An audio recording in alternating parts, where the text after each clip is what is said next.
A very good evening. Please confirm, is the audio video clear? Shall we begin, guys? Yes, shall we start? So, come on, let's begin. The next 20-25 days, solid learning, a lot of revision, a lot of sums.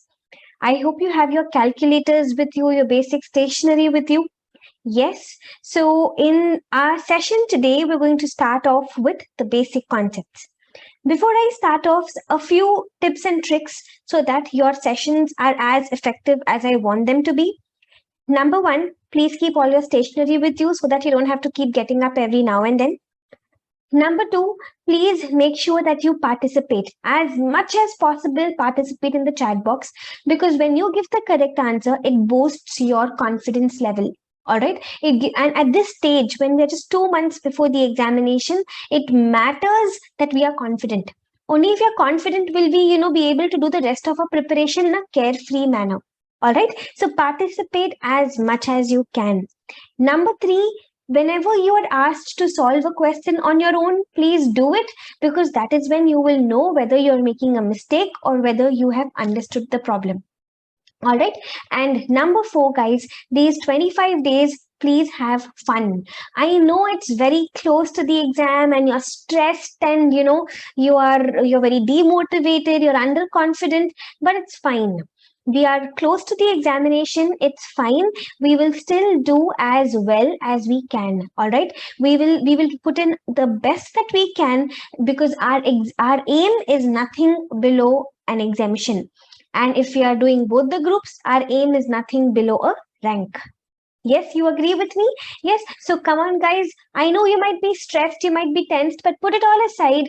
These 25 days, have fun during the sessions, enjoy the sessions, do the best that you can because that's what's going to keep you interested. Otherwise, 10 in the night, 11 in the night, you solving PGPP problems is not a joke. You understand? So you need that state of mind, and that's going to be possible only if we enjoy the sessions. All right. So on this note, come on, let's begin. Just one small thing before I go ahead. This book that you see over here, this notebook, I'll be sending this to you. I'll be converting this into PDF and I will be sending it to you every day after class. Okay, so you don't have to worry about this. Whatever I write over here, if you're not able to keep up the pace of putting down everything in your notebook, it's okay. You will anyways be getting the PDF of this file. All right, let's begin now. Let's begin our discussion. Some of you were saying that did not get the Google Drive link. All that we'll see later. We are starting class now. We're going to be following the same sequence of chapters as our ICI material, first taking up some questions from the basic concepts. The very first question here, this question can be asked either in your MCQs or this question can also be a full-fledged question. It can be asked in any way. They're asking us any 4 instances where income of the previous year is assessable in the previous year itself instead of the assessment year. They're asking us about situations where previous year's income is taxed in the previous year itself. See, what is our general rule? What is our general rule? That whatever income I earn in the previous year, on this income, I pay tax when? I pay tax only in the assessment year. But then we have some exceptional cases. In these exceptional cases, I earn income in the previous year only, but on these incomes I pay tax when? In the exceptional cases, in the same previous year. They are asking us about these exceptional cases. Now, there are some 5 to 6 exceptional cases. The most important of the exceptional cases, the first 2, I'll explain them to you first, and then we'll go to the remaining. This particular question is a pure theoretical question, so there is no question of presentation as such. It's just knowing the provision and writing down the provision. So what is our first exception? In our first exception, we talk about cash credits, we talk about unexplained incomes, we talk about unexplained investments and all. What are all these? Let us say the income tax department asks me, Anushree, you purchased a property. Where did you get so much money from? I say, I don't know. I am not able to tell the department it is all black money. You're understanding? This becomes what? Unexplained investment. Unexplained investment is where I'm not able to explain the source of the investment. Unexplained income, there's a big there's a big income amount which I have received. Income tax department asks me, Anushree, who gave you 10 crore rupees income? I am saying I don't know. Now I can't go and tell them that I did some terrorism activity and I got money from there. So in case you have any of these, what are cash credits? I received a lot of cash, and again they're asking me the source of this cash. I say I don't know. In these three cases, guys, I'm not able to explain from where I got the money. These are taxed at what rate? Tell me. These are all taxed at the rate of, come on, participate. Come on, tell me. They are taxed at, you can't straight away say 78%. They are taxed at the rate of 60% plus 25% surcharge plus how much cess? Plus 4% cess. Net, yes, no doubt, net it becomes 78%. But 60% tax, 25% surcharge, 4% cess. Okay, this is my first exception. If you have cash credits, unexplained income, unexplained investment, they will not wait for the next year for you to pay tax. You have to pay tax now, right now, in the previous year itself. Then coming to my second exception, the most important exception, in case there is a ship which is owned by dash, ship owned by non-resident. This ship has come to dash port. This ship has come to which port? It has come to an Indian port. From the Indian port, what is getting onto the ship? Passengers or livestock. What is livestock? Animals. Or let us say cargo, or let us say mail. All this is getting into the ship, which means the ship is going to earn freight from India. Whatever freight the ship earns in India, 7.5% of the freight will become what? Income. And out of this income, tell me at what rate tax has to be paid? On this income, we pay tax at the rate of 40%. We will tell the captain of the ship, you pay tax, then leave. Captain says, no, I earned income previous year. I will pay tax in assessment year. We will say, no, this is an exception. You are a non-resident. You own a ship. Your ship has come to Indian port. From Indian port, passengers, livestock, cargo, mail has entered your ship. From India, you are earning freight. You pay tax now, only then leave. You have two options. Either you pay tax and then leave, or what is the second option? You make satisfactory arrangements and then leave. What do you mean by satisfactory arrangements? Satisfactory arrangements, for example, you appoint an agent and then leave. Either you appoint an agent and then leave, or you pay tax and then leave. So these are our first two exceptions. These are the most important exceptions. Cash credits, unexplained income, unexplained investment, and chips. These two I explained in full detail because from these two, it is possible that you get full-fledged separate questions also. Okay, please remember, for cash credit, what exactly is our tax rate? 60% tax rate plus 25% surcharge plus 4% cess. For ships, what is the story? What is the provision for ships? Who owns a ship? Non-resident. The ship is coming to an Indian port. From the Indian port, passengers, livestock, cargo, mail are getting into the ship. The ship is earning freight from India. Whatever freight they are earning, 7.5% of the freight will be considered as income. Of this income, 40% tax they will pay. So we will give the captain two options: either pay tax then leave, or you make satisfactory arrangements, you appoint an agent and then leave. Okay, these were my important two exceptions.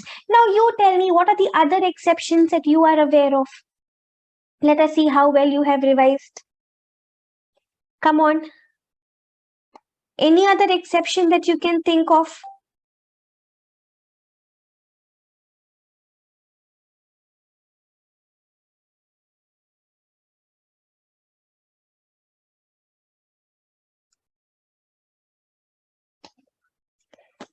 Very good. A person who is leaving India and the AO thinks that he may not come back to India, very good. Then number 4, one of you had messaged about AOP, an AOP or a BOI which is formed for a specific purpose, and the purpose is going to come to an end in the year. Then number 5, any discontinued business. And there is one more point in between. This is generally the last point. What is a fifth point in between?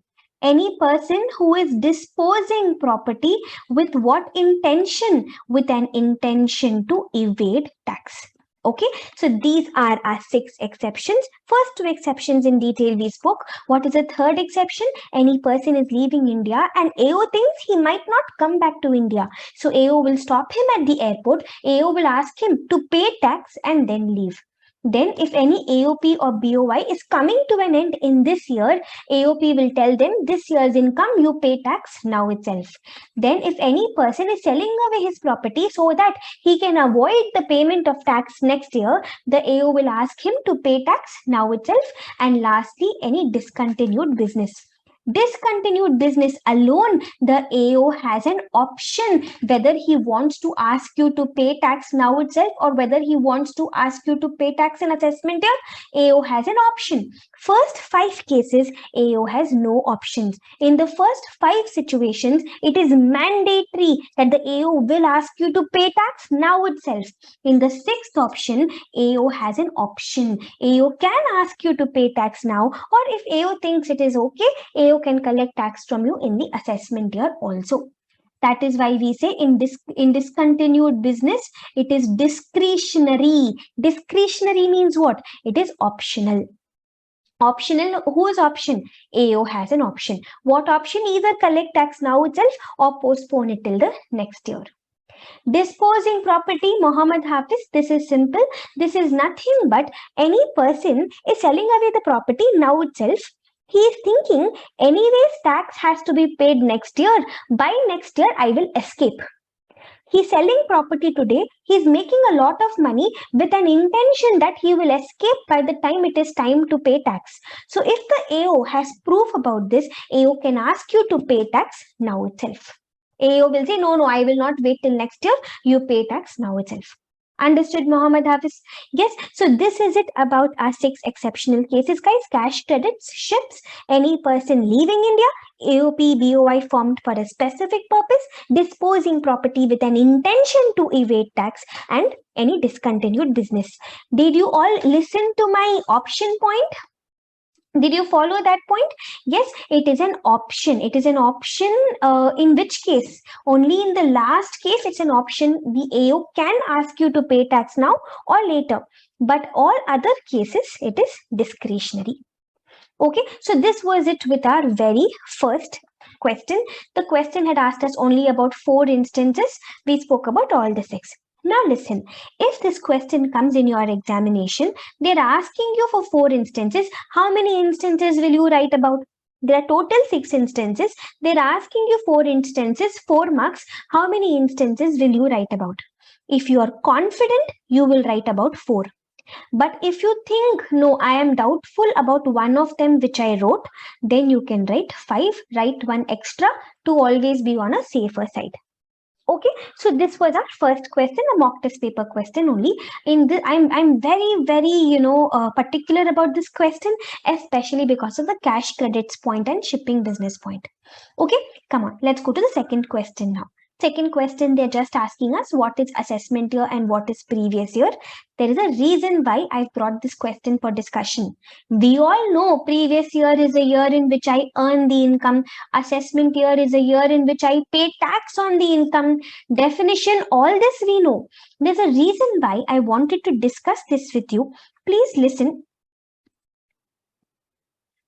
Guys, are you able to see the question paper, the question handout? And the notebook? Now you're able to see both, right? Okay, listen.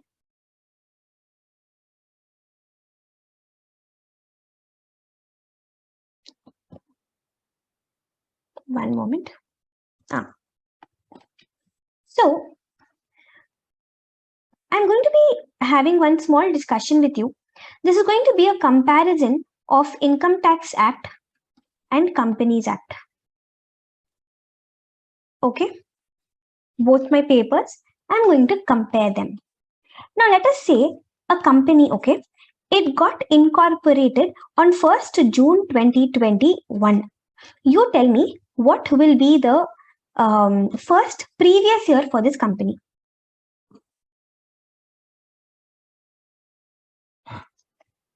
What should be, Nihal, the answer to your question is yes. Come on guys, answer my question. Date of incorporation is 1st June 2021. What will be the first previous year of the company? 1st June 2021 to 31st March 2022. Okay, this will be the first previous year. Under Companies Act, we don't have previous year. Companies Act, we have the concept of financial year. What will be the first financial year of the company? Same 1st June 2021 to 31st March 2022. Okay, now this company's date of incorporation is 1st February 2022. Now tell me what will the previous year of the company be, first previous year? It will be 1st February 2022 till when? Till 31st March 2022. Which means under Income Tax Act, the year will always end on the coming 31st March.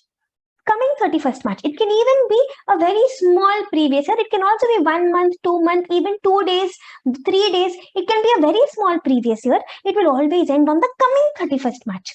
But here tell me, under Companies Act, if the company is incorporated on 1st February 2022, what will be the first financial year of the company? Very good, Ahmed. 1st February 2022 to 31st March 2023. But why? Why 2023? Why not coming 31st March? Because under Companies Act, there is a rule. In case the company is incorporated in Jan, Feb, March, I don't end the first financial year on the coming 31st March. I always end the financial year on the next 31st March. Okay, are you clear with this comparison between Income Tax Act and Companies Act? In Income Tax Act, I will always end my first previous year on the coming 31st March. But under Companies Act, if my company is incorporated in Jan, Feb, March, I will not end the first financial year on the coming 31st March. Instead, I will end it on the next 31st March. Which means, guys, conclusion, if my company was incorporated on 31st March 2022. What will be the first previous year? This you answer.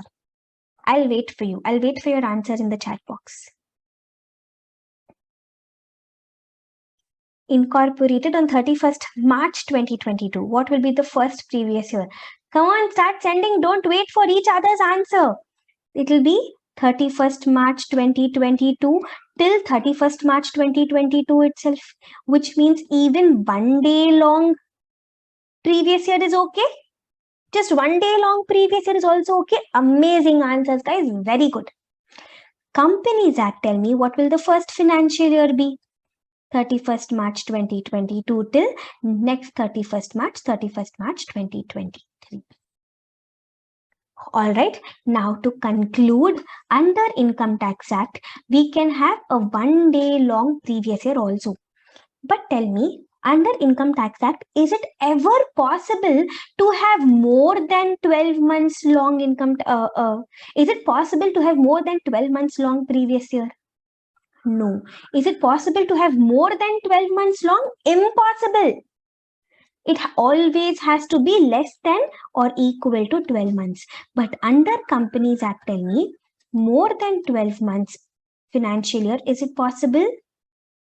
Yes, it is possible. It is possible more than 12 months. Like here, if you see 1st February to 31st March, it's going to be 14 months financial year. Under Companies Act, more than 12 months, but up to 15 months only. By 15 months? Because Jan, Feb, March, only these 3 months problem, right? So it can be more than 12 months, but up to 15 months under Companies Act. Under Income Tax Act, it will always be less than or equal to 12 months. Okay, so this was my major intention behind this question. What is assessment year? What is previous year? We know previous year is a year in which we earn the income. Assessment year is a year in which we tax the income. Assessment year is the next year after the previous year. The previous year will always end on the coming 31st March. Okay, now listen. look at this. Shall I proceed further? Are we clear with the first two questions?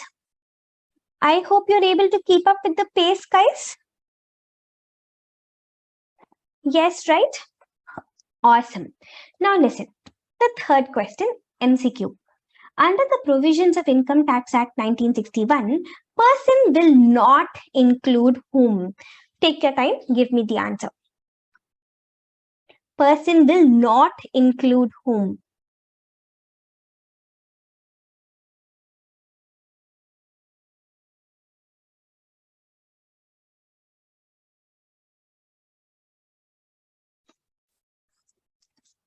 Let's look at the chat box.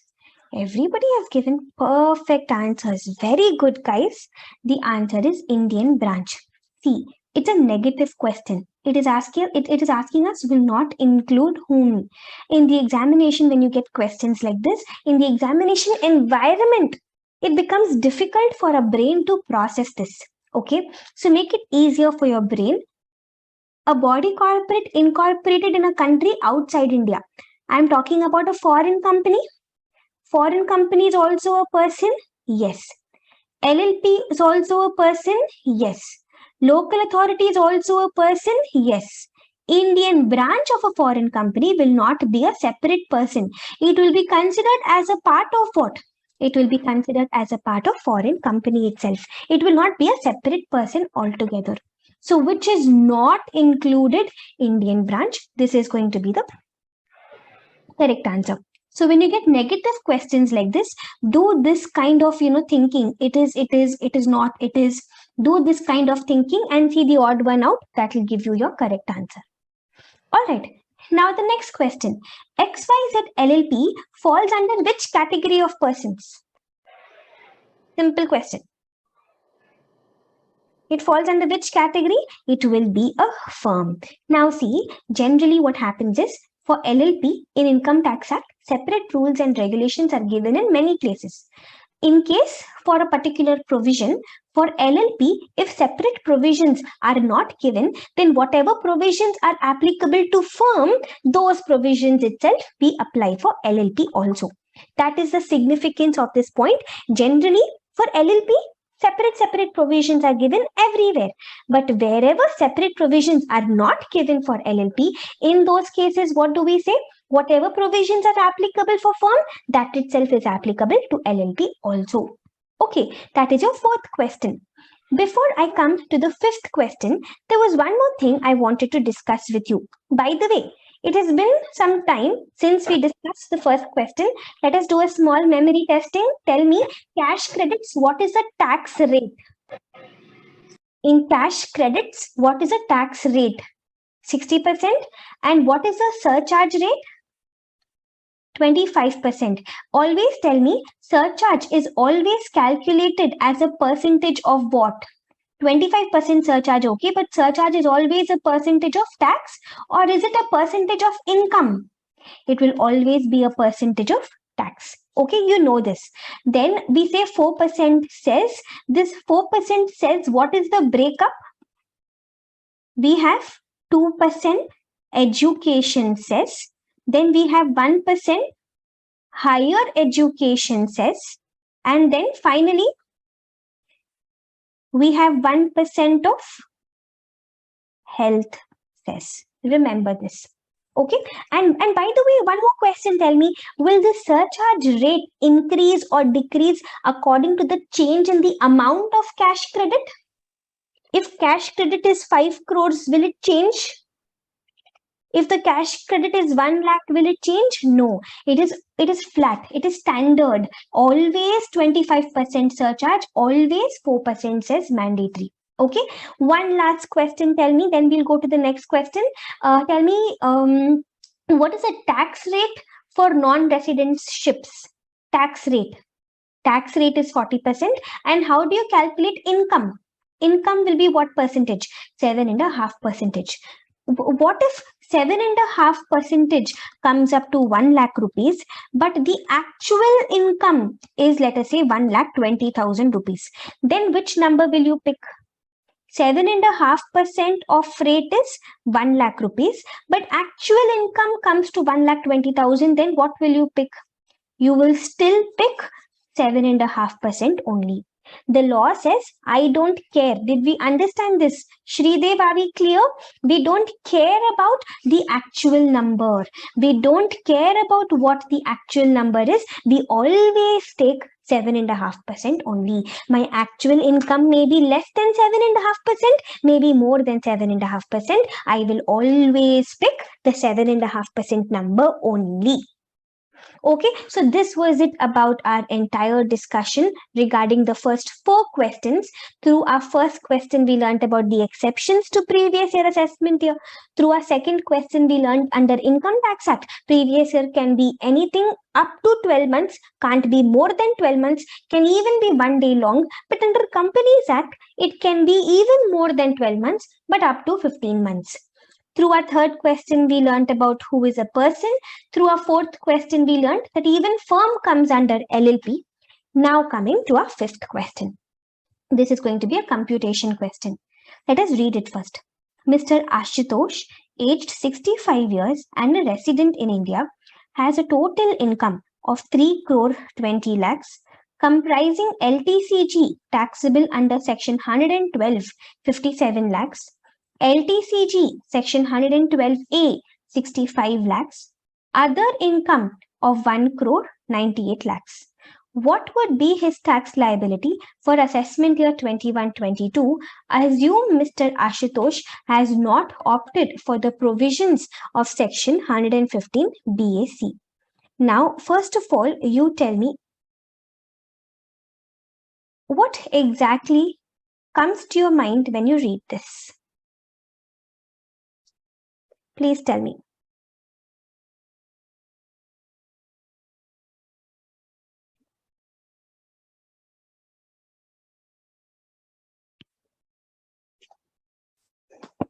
Senior citizen.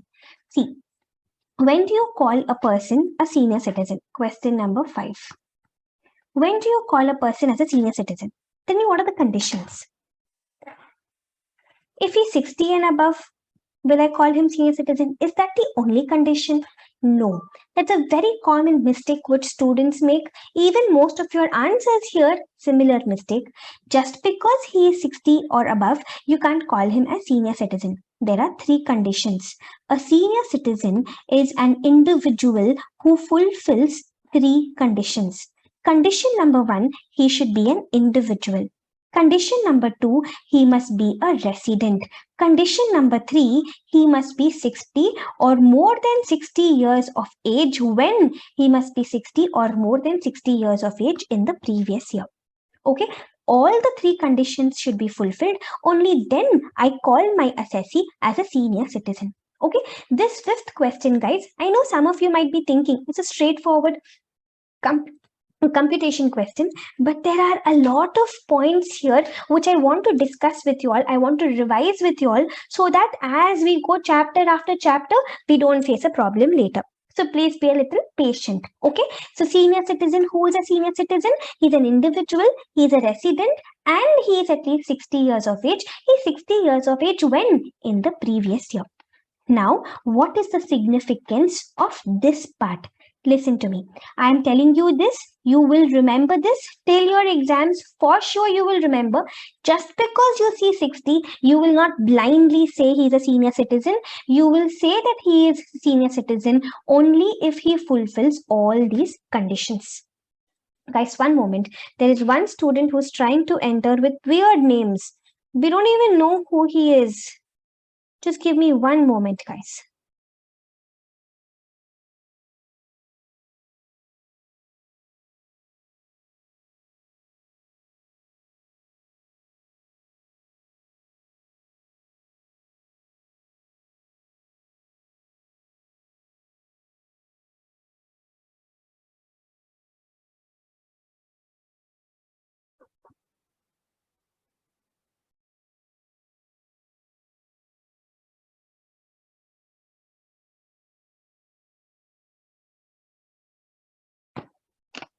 Listen.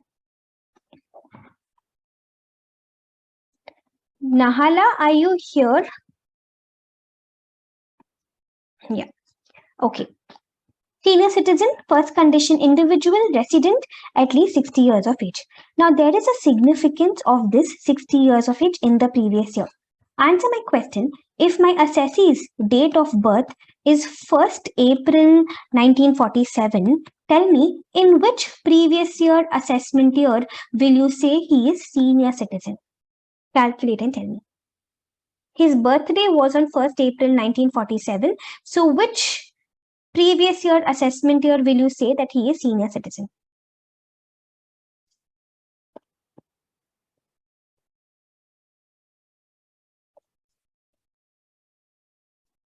Waiting for your answers. See, if I say 1st April 1947 plus 60, he is going to celebrate his 60th birthday when? He is going to celebrate his 60th birthday on 1st April 2007. Everybody agrees with me. He is going to celebrate his 60th birthday on 1st April 2007. But the law says always assume that a person has completed 60 years on the preceding day. What will be the preceding day? Preceding day will be 31st March 2007.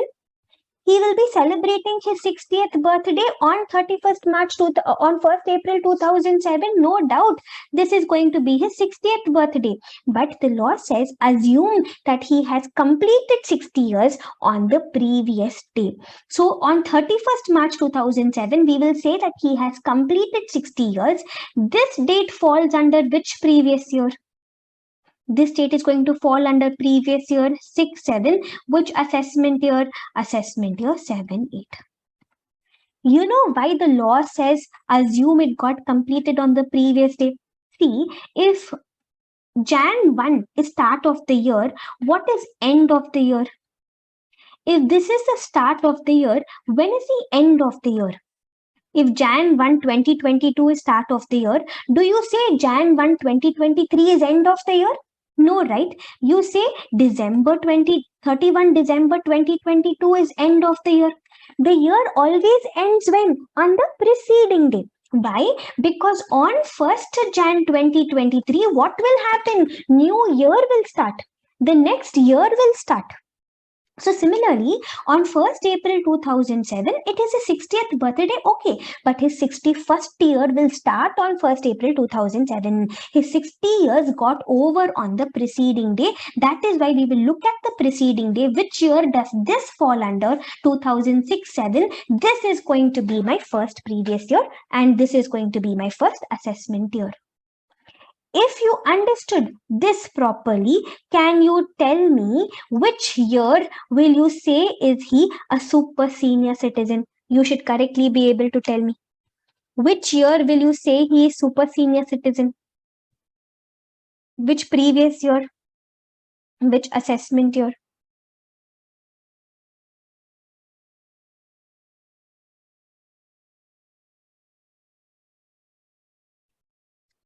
Previous year 26-27, assessment year 27-28. Perfect answers, guys.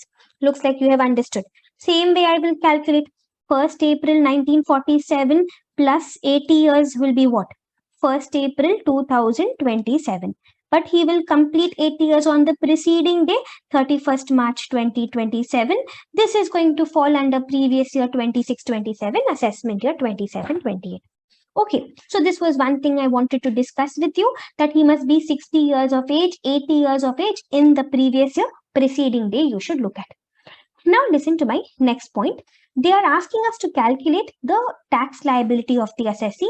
They are saying without applying 115 BAC. 115 BAC, the concessional tax rate. This is something in detail we will take up in the total income chapter. Not right now. Okay, so let us calculate the tax liability.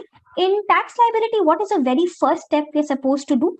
The very first step will be basic tax. Okay, now what is his income? 3 crore 20 lakhs.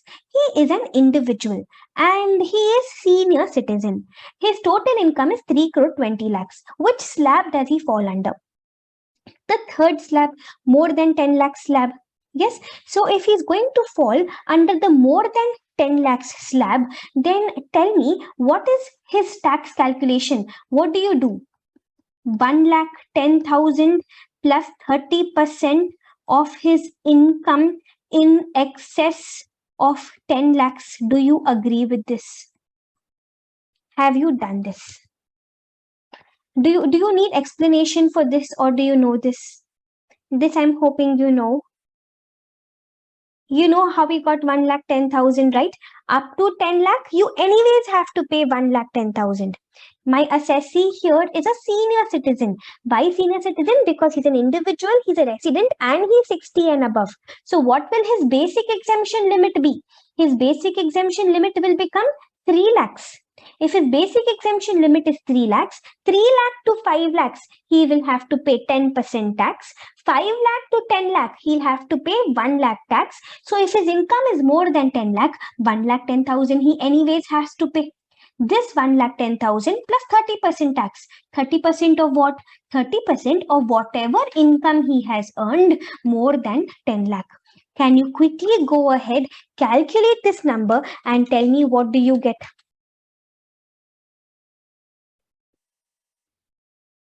What is the tax calculation number you get?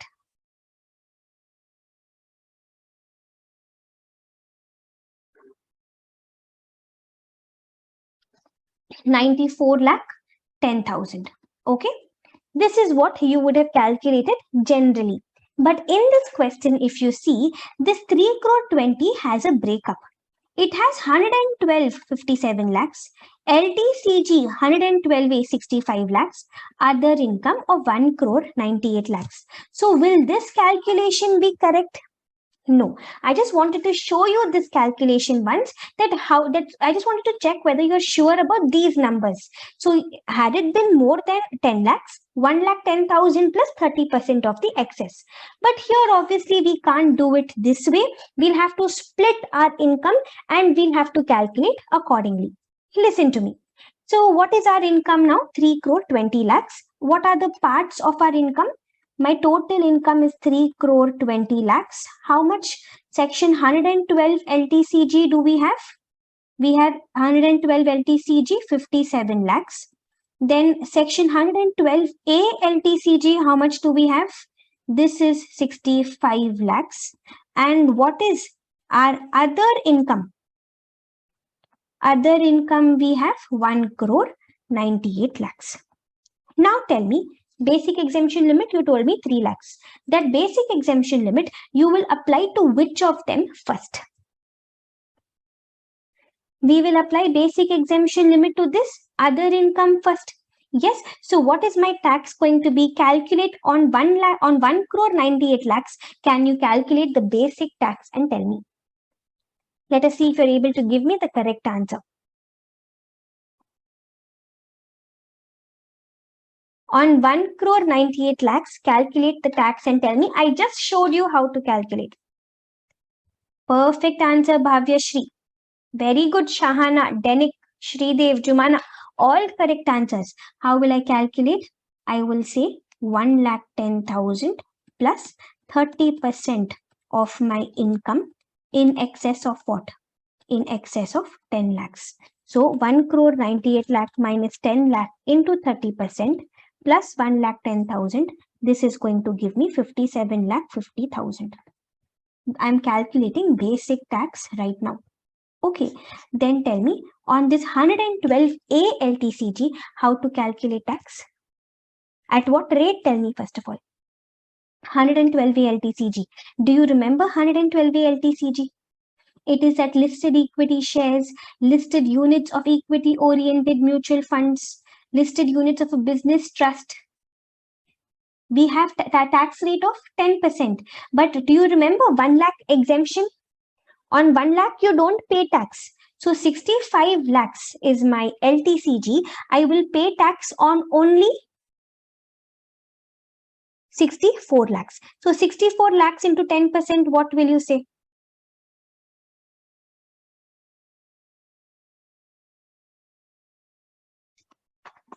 You will calculate this as 64 lakhs into 10%. This is going to be 6,40,000. Okay. Now answer my next question. On this 112 LTCG, how will you calculate tax? 112 LTCG is your normal LTCG. On this, at what rate do you calculate tax?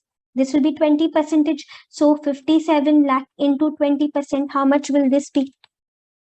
This is going to be 11,40,000. Does everybody get this number? Okay, this is going to be our basic tax. So this is our basic tax number for 112 LTCG, 112A LTCG, other income. Any doubt in this calculation? No, right? As of now, tell me, what is the total tax now? This is an MCQ question. So presentation and all doesn't matter. Total tax as of now, how much do you get? 75,30,000. This is going to be our total tax, basic tax as of now. After basic tax, what is the next step you should think of always? The next step you should always think of should be rebate. Don't go to surcharge straight away. Think about rebate first. Under which section? Rebate under section 87A. But tell me, when does rebate apply? Rebate applies only if your assessee is an individual. Second condition, individual. What kind of an individual? Very good. He must be a resident individual. And what should his total income be? Total income should be less than or equal to 5 lakhs. Tell me, if his income is exactly equal to 5 lakhs, will you give him also a rebate exactly equal to 5 lakhs? Yes. This was to correct there was somebody, Krishna Raj said less than 5 lakhs. Krishna Raj, it can't be less than 5 lakhs. It has to be up to 5 lakhs. Even equal to 5 lakhs, you will give surcharge. Okay. So individual, resident, total income up to 5 lakhs, we give surcharge. We give rebate. How much rebate do we give? Maximum. Maximum we give 12,500 rebate. Perfect. But in this question, will rebate apply, guys? In this question, rebate will not be applicable because my total income is way more than 5 lakhs. Okay, now answer my next question. After this, just a moment. Yeah, after this comes our next step. What is our next step? Our next step is surcharge. This is going to be another big discussion. Listen to me.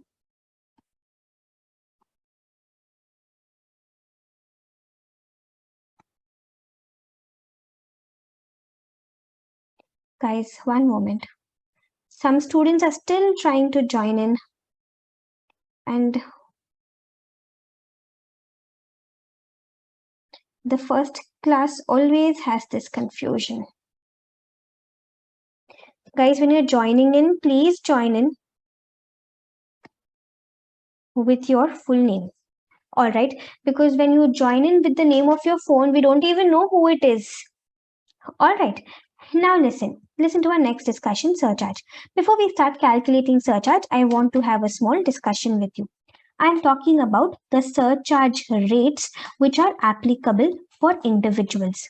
A lot of students have lack of clarity here. A lot of them think they know, but they end up applying concepts incorrectly. So once and for all, we are discussing the surcharge rates of individuals. I'm going to give you a set of steps, okay? In the examination, you follow the same steps. 100% guarantee you will not make a mistake. But just follow the same sequence of steps. First step, if the total income of that assessee is less than or equal to 50 lakhs, tell me, does he even have to pay surcharge? In that case, no surcharge. Then, if the total income is more than 50 lakhs, but it is less than or equal to how much? 1 crore, then he has to pay how much surcharge? He has to pay 10%. 10% of what? 10% of tax. You will always say 10% of tax. You will always say this so that you don't make a mistake. Then, if the total income is more than 1 crore, but up to how much? More than 1 crore, but up to 2 crores. Then how much surcharge will you ask him to pay? Then you will ask him to pay 15% of tax. Then the fourth situation, Fourth situation is tricky. From the total income, I will subtract section 111A STCG. Then what else will I subtract?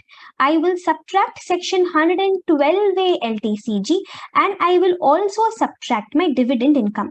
I will look at the balance income.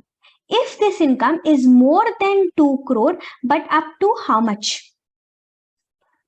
More than 2 crore, but up to how much? More than 2 crore, but up to 5 crores, then how much surcharge will you ask me to pay? 25% of tax generally, but on these incomes, at what rate will you ask me to pay? On these incomes, 15% of tax. Perfect answer.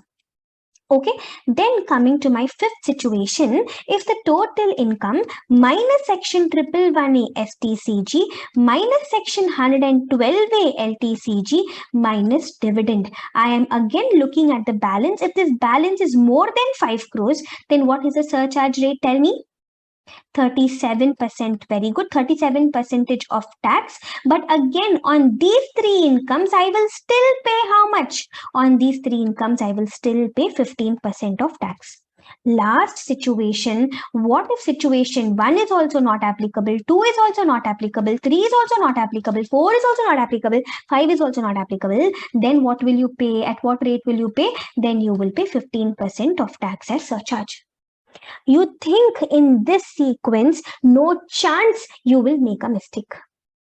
First situation, total income up to 50 lakh, no tax. Second situation, more than 50 lakh, up to 1 crore, 10% of tax. Third situation, more than 1 crore, up to 2 crore, 15% of tax. Fourth situation, the balance income is more than 2 crore up to 5 crores, 25% of tax. But on these three special incomes, 15% of tax only. Nihal, now clear? Yes, same way, even on the fifth situation, on the balance income, 37% of tax, but on these three incomes, 15% of tax only. Now let us talk about our current situation. Our current situation, what is a total income, guys? Total income is 3 crore 20 lakhs. You tell me, will the first situation apply? Is total income up to 50 lakh? No. I'm showing you how you will think in the examination. You will go in the same sequence. Don't straight away start attacking a particular point. Go point by point. It is not the first situation. Will it come under the second situation? Total income 3 crore 20 lakh? No. Will it come under the third situation? Total income 3 crore 20 lakh? No. Will it come under the fourth situation? We don't know. We have to check. Total income 3 crore 20 lakhs minus, do we have any 111A STCG, guys? No. Do we have any 112A LTCG? Yes, we have 65 lakhs. Do we have any dividend income? No. So what is the net number? 3 crore 20 lakhs minus 65 lakhs. You will get 2 crore 55 lakhs. This is going to fall under this bucket. Did you notice? Special treatment only for 112A LTCG, special treatment not for 112 LTCG. Only 111A, 112A and dividend income. Okay, so which situation is going to apply for me? The fourth situation will apply. 25% of tax on LTCG alone, on 112A LTCG alone, 15% of tax. Let's go back to our question now here. On this LTCG, 112 LTCG, tell me, at what rate will you calculate surcharge? On 112 LTCG, at, who is saying 50? Guys, why 15%? 15% only for 112A LTCG. No, this is 112 LTCG. So what rate? For 112 LTCG, 25% only. For 112 LTCG, here 15%. And other income? Other income also 25%. 25% of what? 25% of tax. 25% of 11 lakh 40,000. 15% of 6 lakh 40,000. 25% of 57 lakh 50,000. Go ahead, calculate. How much will you get? 2,85,000 here, 96,000 here, 14,37,500 here. So now if I add up, what is a total surcharge? Do you get 18,18,500? Is my math right? Please check. Yes. So this is my basic tax. This is my rebate and surcharge. Now, after this, what comes next generally after surcharge? After surcharge, generally we have marginal relief, guys. You can't straight away go to cess. You will first have marginal relief. Okay. But listen, should I spend time and calculate marginal relief here? No. My other income is 1 crore 98 lakhs. We are paying 25% surcharge. Which situation are we applying? Fourth situation. Because more than 2 crore up to 5 crores. One moment. Here. We are applying the fourth situation. Why? Because more than 2 crore up to 5 crores. Our number is 2 crore 55 lakhs. 2 crore 55 lakhs is very far away from 2 crore. When do we apply surcharge? We apply surcharge only if this number is close to 2 crore. Like let's say 2 crore 1 lakh or 2 crore 5 lakhs. Up to 2 crore 25 lakhs, you can still think of applying. But this number is far away from 2 crore, doesn't make sense to waste time in marginal relief. So now straight away what will we do? We will calculate cess. So what is my basic tax number? Basic tax we just calculated 75 lakh 30,000. We did not have any rebate. How much surcharge did we have? 18 lakh 18,500. So what is my total now? 93 lakhs 48,500. At what rate will you apply cess? You will apply cess at the rate of 4%. 4% of this 9348 number, 3,73,940 you will get. So what will be my total tax? My total tax will be 97,22,440. Okay. Now tell me, should I round this off to the nearest 100?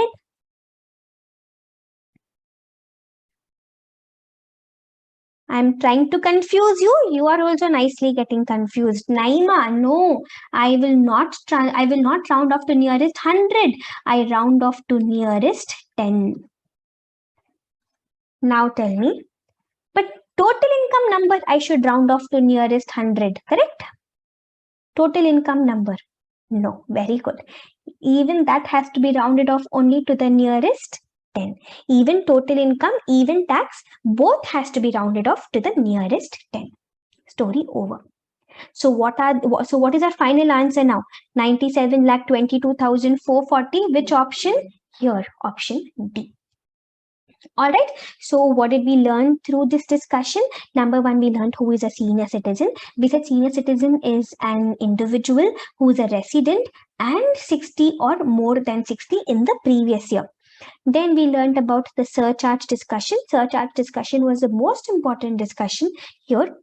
We learn total income up to 50 lakh, we don't pay any surcharge. More than 50 lakh up to 1 crore, 10%. More than 1 crore up to 2 crore, 15%. Then we said total income minus 111A, minus 112A, minus dividend. Balance income more than 2 crore or up to 5 crore, 25%. But on these three incomes, we pay only 15%. Similarly, 37% and 15% if more than 5 crores. And finally, we learned if none of the situations are applicable, then we pay 15% surcharge. Always remember, surcharge will be calculated as a percentage of tax. In the examination stress, do not make a silly mistake of calculating as a percentage of income.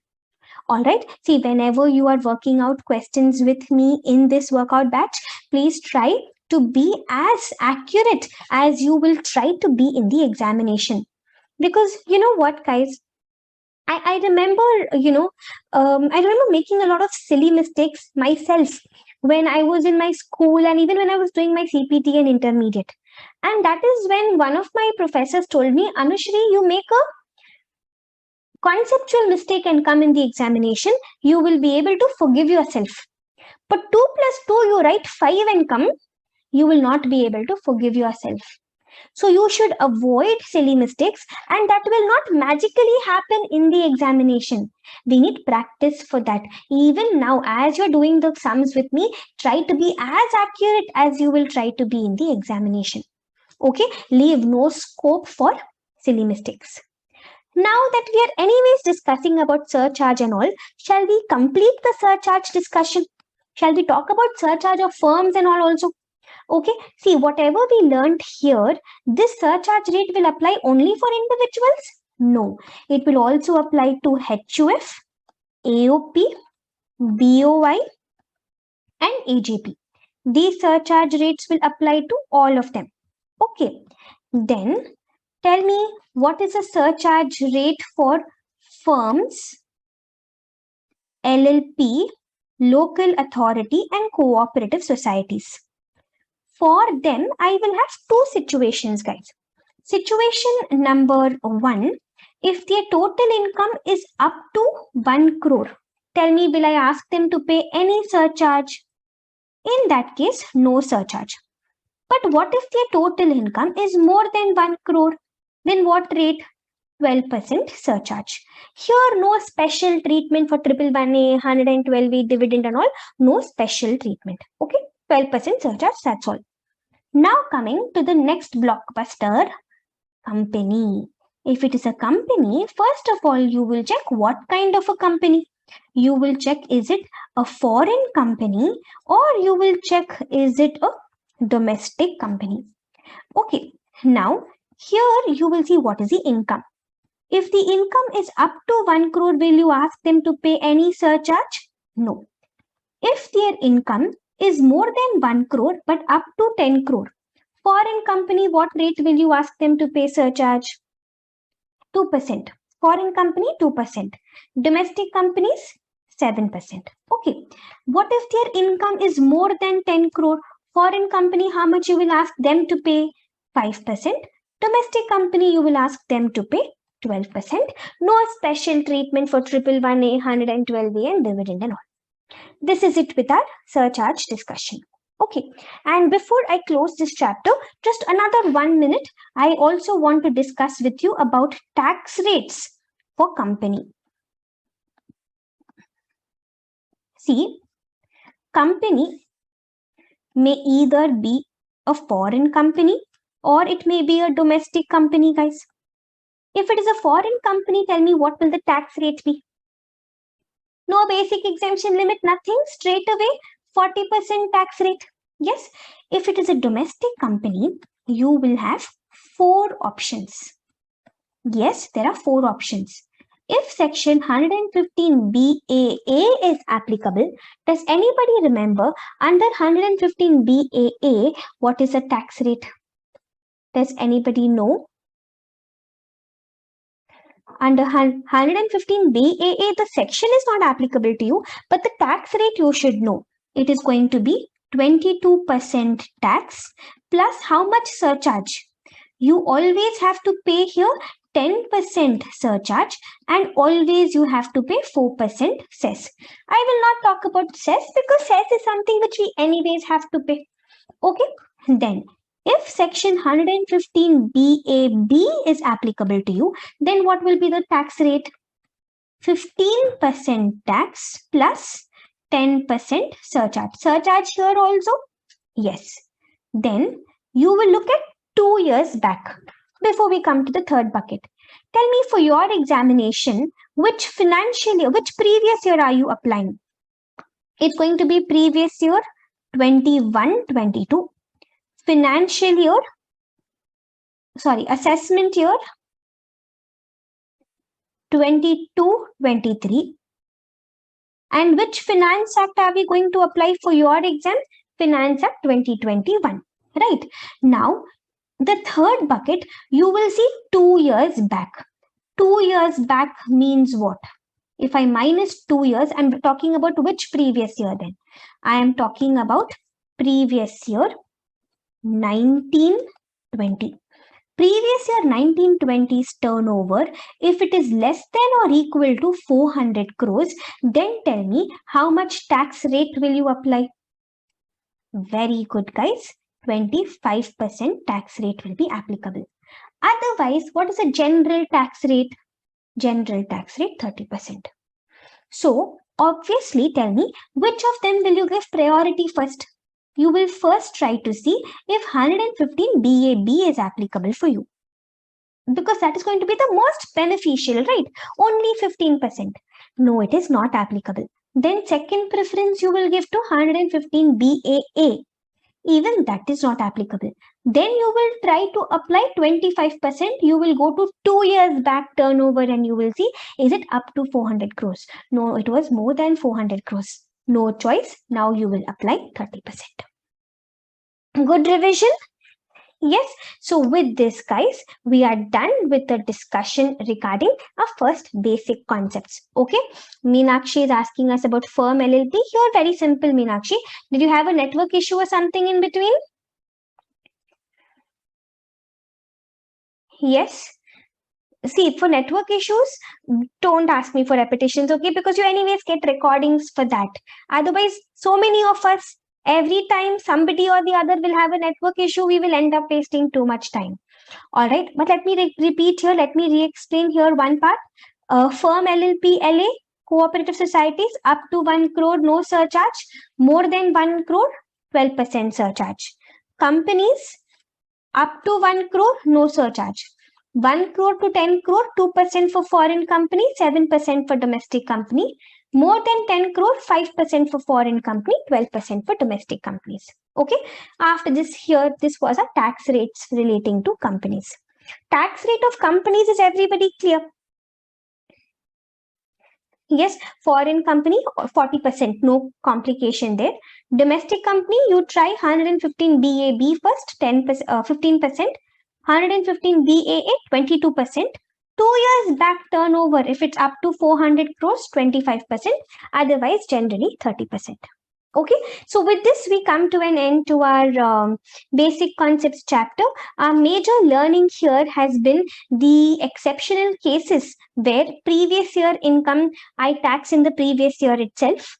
Our second important learning here was about surcharge and senior citizen. All right. Yes. Come on, let's proceed further. Now, I just want to solve one question with marginal relief for you all. So just in case anybody is having a doubt, even that gets answered. So then straight away, once we finish this, we can go off with residential status. Okay. So let us say the total income of our assessee. Wait, before we go to this, there is a question in the chat box. 2 years back is a rule for 1920, or is it the rule? It is a rule, Ahmed. Every year, we look 2 years back. We look at the turnover 2 years back. 2 years back turnover, if it's up to 400 crores, then 25%. Okay. Now listen. So what is the first step? How to calculate tax? What did I tell you? We always calculate basic tax first. Yes. Now you tell me, assessee's total income is 1 crore 1 lakh. So which slab will he fall under? He'll fall under the third slab. Yes. Now under the third slab, how do we calculate tax? 1 lakh 12,500 plus 30% of whatever income he has earned in excess of how much? In excess of 10 lakhs. Yes. So how much is this? Amrita, we are discussing just one question to help us understand marginal relief. Okay.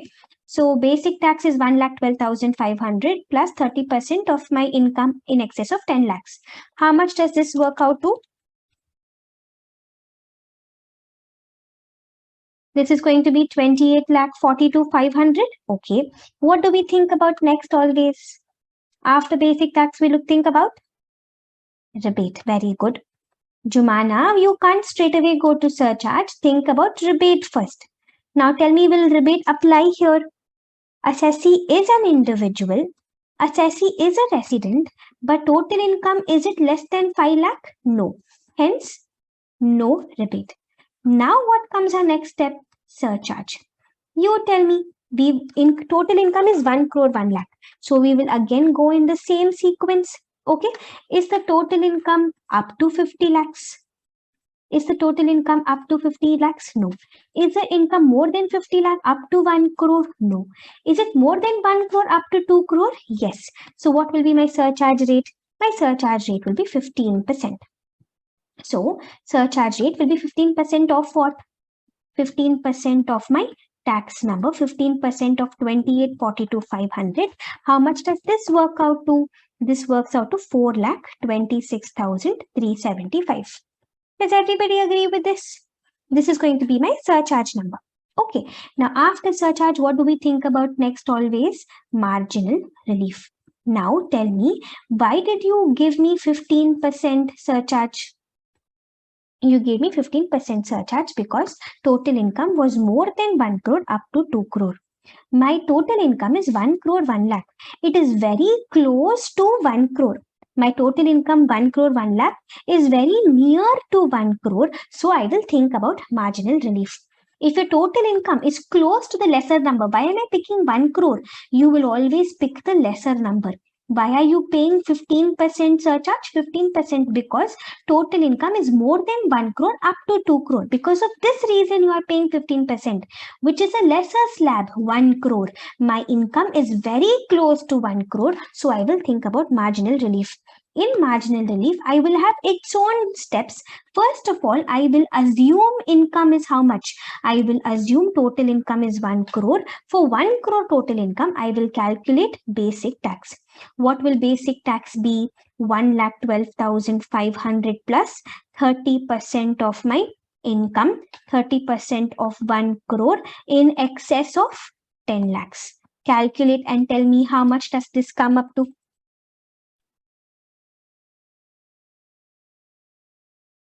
You will be getting 28,12,500. Dharani, did you understand why did I take 1 crore? I took 1 crore because my total income is 1 crore 1 lakh. It is more than 1 crore up to 2 crore. What is my lesser number? 1 crore. So I am choosing 1 crore. I'm imagining my income is 1 crore. Basic tax is 28,12,500. Will I have rebate here? Obviously, I will not have any rebate because it's more than 5 lakhs. Will we have surcharge here? Tell me, exactly 1 crore income will I have surcharge? Yes. 10%, more than 50 lakh up to 1 crore, 10%. So 28,12,500 into 10%, how much will that be? 2,81,250.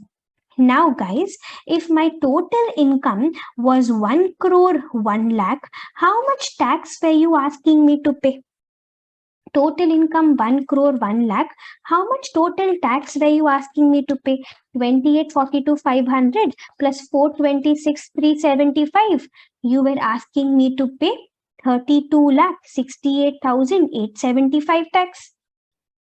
But if my total income is 1 crore, now how much tax are you asking me to pay? You're asking me to pay 28,12,500 plus 2,81,250. So how much are you asking me to pay here?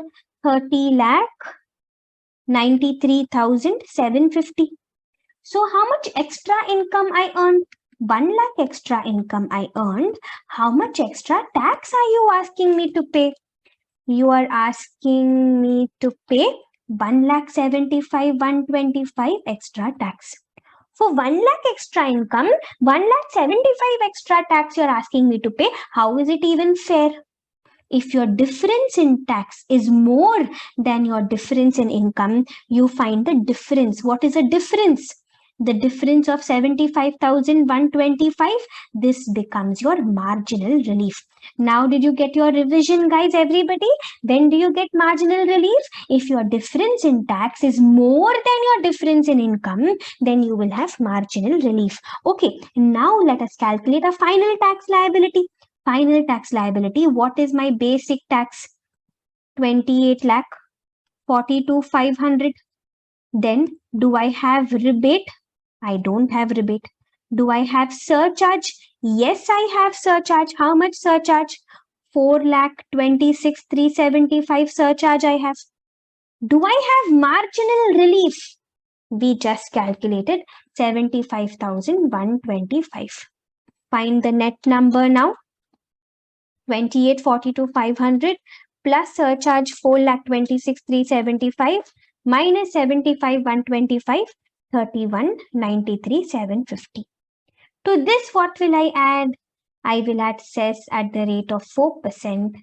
After adding cess, tell me your answer. 33,21,500. Okay, so with this even marginal relief, we are done. Marginal relief, nothing but, you see, why are you paying 15% surcharge? Because my total income is more than 1 crore up to 2 crore. What is a lesser limit? 1 crore. Imagine income is 1 crore. For in 1 crore income, you find the tax. If the difference in tax is more than the difference in income, only then you will have marginal relief. If difference in tax is less than difference in income, then no marginal relief. All right, that's it about my first story. Okay, shall I take you to residential status now? Shall we begin residential status? Come on, guys. Residential status and scope of total income, both we are going to take up now. Listen to me. Before I start off with the problems, I want to first discuss the provision with you. Okay, the provision that we're going to be discussing, all of you might have learned a different method of the provision. See, the provision for residential status for individuals, it is a little tricky, okay? And every faculty has their own way of explaining the provision. Even I have my own way of explaining the provision. I will explain it to you entirely, the provision first, in my method. But this method may be different from the method which you have learned. You can make a decision later, whichever method you feel is comfortable, you can stick to that. Okay, but I just want to give a revision first of the entire provision so that just in case you find my method more easier, you can stick to the method. All right, so just know that what you have learned may be different from what I am teaching you, but even what you have learned is right, and even what I am teaching you will be right. Okay, individuals' residential status, how to calculate. Now, there is a new provision which was introduced by Finance Act 2020 in the form of explanation 1B to section 6.1.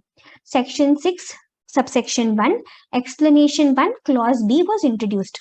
This is too much to write. Section 6, subsection 1, explanation 1, clause B, too much to write. So generally what I tell students is, remember it like this.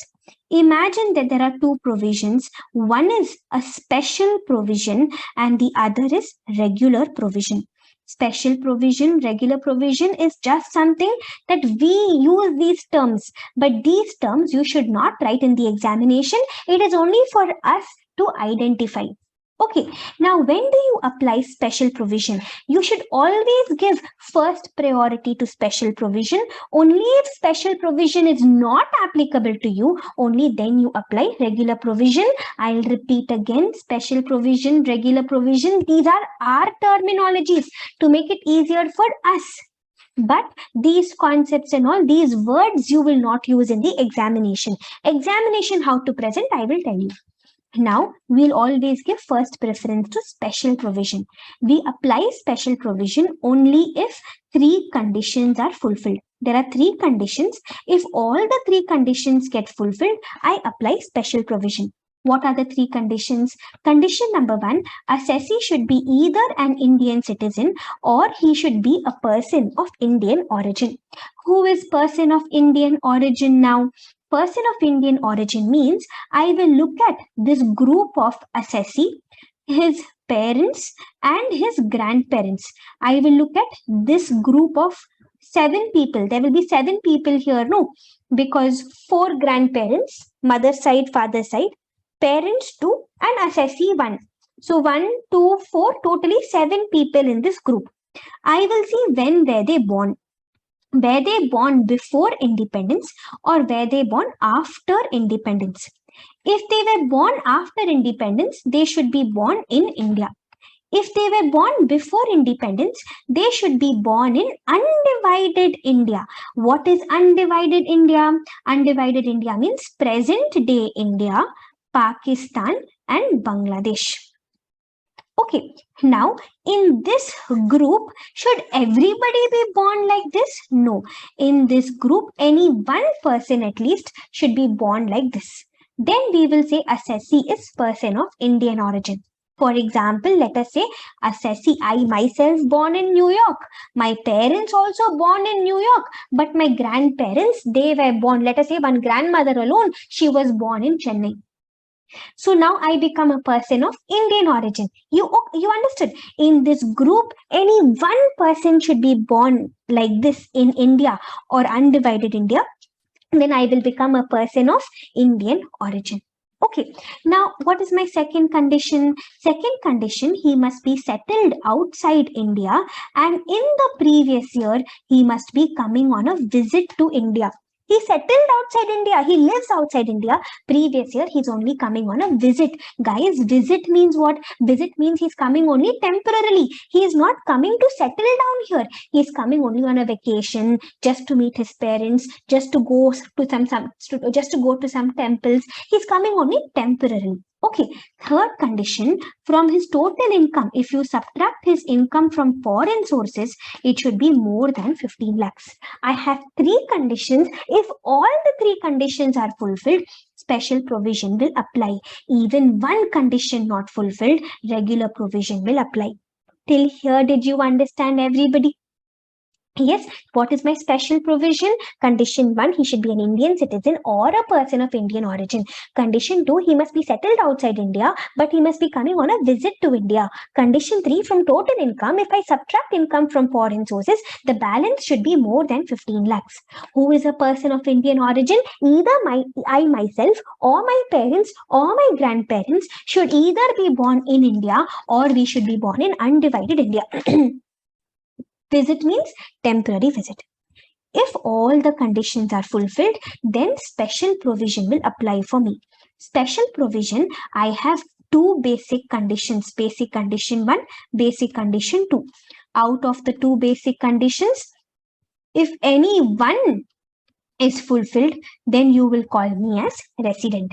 I have two basic conditions. Any one fulfilled, I'll be happy. You'll call me as resident. What are the two basic conditions?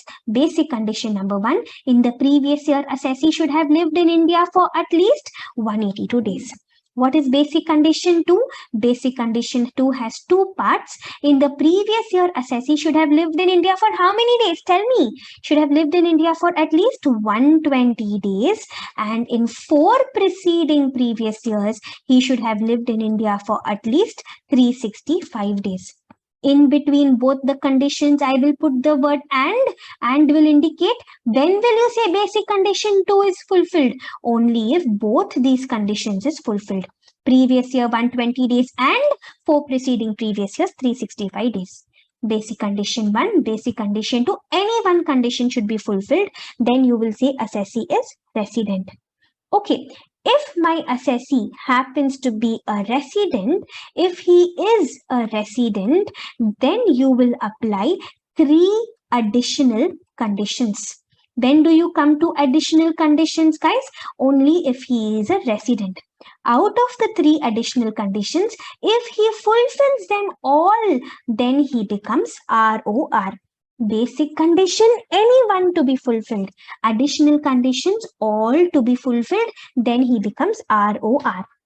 What are the additional conditions? First additional condition is that basic condition 1 should be fulfilled. Second additional condition is that 7 preceding previous years, if you see, he should have lived in India for at least 730 days. Third additional condition is that at least in 2 out of 10 preceding previous years, he should be a resident. First additional condition is that the first basic condition, 182 days, should be fulfilled. Second additional condition is that out of 7 preceding previous years, at least 730 days you must have lived in India. Third additional condition is that at least 2 out of 10 preceding previous years, he must be a resident. Please do not get confused. Some of you must have learned 729 days. Yes. Some of you are wondering, ma'am, we learned 729 days. You are saying 730 days. 729 days also is not wrong. That you must have learned for RNOR. Okay, here I am talking about ROR. This method which I am teaching you, generally students find it very, very easy. So in this method, I'm talking about who is resident first. Once he is resident, I will talk about ROR. Okay. Now listen, when will I shall we revise special provision once? Guys, residential status is a very important chapter. From here, at least one question you will for sure get. Minimum 5 marks will be asked from here. See, generally students make a mistake. They spend all their time and energy on just PGBP and capital gains. But no, your question paper is not filled with PGBP and capital gains. Nowadays, you look at question papers, it's a nice mixture. Some questions from residential status, some questions from set off and carry forward, some questions from deductions. These three chapters, for sure you will get a question. Residential status, set off and carry forward, and deductions. So don't compromise on these chapters. Okay. Special provision, when do I apply? Condition 1, assessee should be an Indian citizen or a person of Indian origin. Condition 2, he must be settled outside India. He is coming on a visit to India in the previous year. Condition 3, his total income minus his income from foreign sources is more than 15 lakhs. If all these conditions are fulfilled, then two basic conditions out of two, any one to be fulfilled. Basic condition 1, previous year he must live in India for 182 days at least. Second basic condition, previous year he should live in India for at least 120 days, and for preceding previous years he should live in India for 365 days at least. Out of the two basic conditions, any basic condition fulfilled, you say assessee is resident. Once assessee is resident, 3 additional conditions you will apply. If all 3 additional conditions fulfilled, ROR. What if even one additional condition not fulfilled? Then what will you say? RNOR. Yes, what are the 3 additional conditions? Number 1, basic condition 1 should fulfill. Number 2, 7 preceding previous years, 730 days he should live in India. Number 3, at least 2 out of 10 preceding previous years, he should be a resident. 100% clear till here. Yes, now listen. When will I apply regular provision, guys? I'll come to regular provision only if special provision not applicable. When special provision will not apply, even one of these conditions, even one not fulfilled, then I will apply regular provision. What does regular provision say? Even in regular provision, I have 2 basic conditions. Even in regular provision, out of 2 basic conditions, any one should be fulfilled. Even in the regular provision, first basic condition is the same, previous year at least 182 days. Second basic condition alone, one small change. Instead of 120 days, you tell me what will it be? It's going to be 60 days. Now understood? Yes, the only change is here 120 days, here 60 days. But guys, there are 3 situations in which basic condition 2 will not apply. If, I'll repeat again, if regular provision is applicable, before you apply basic condition 2, pause and check. Do any of these 3 situations exist? In these 3 situations, basic condition 2 is not applicable, but only in regular provision. In special provision, basic condition 2 will always apply. My 3 special situations are only in regular provision. What are the 3 special situations? Situation number 1, assessee is an Indian citizen and he is leaving India. When is he leaving India? He is leaving India in the previous year. Why? Because he is crew member. He is crew member of which ship? He is crew member of an Indian ship. Indian citizen, 3 points. Indian citizen, leaving India in the previous year, crew member of an Indian ship. In this case, you will not apply second basic condition. What is my second situation? Assessee is an Indian citizen. He is again leaving India. When is he leaving India? Previous year. Why? Because he wants to take up some employment or some business outside India. Even here, 3 boxes, guys. He is an Indian citizen. He is leaving India in the previous year for employment or business outside India. In my last situation, again, he is either an Indian citizen or he is a person of Indian origin. He is already settled outside India. He is visiting India. When is he visiting India? In the previous year. Please notice, leaving India in the previous year, leaving India in the previous year, visiting India in the previous year. Out of these three, if any of these three situations exist, in regular provision, you will not apply basic condition 2, which means in these three situations, you will apply only which basic condition? In these three situations, you will apply only basic condition 1. Thorough with this. All these concepts, you should be so thorough that any question in the examination, you should be able to handle. Yes, guys, now listen.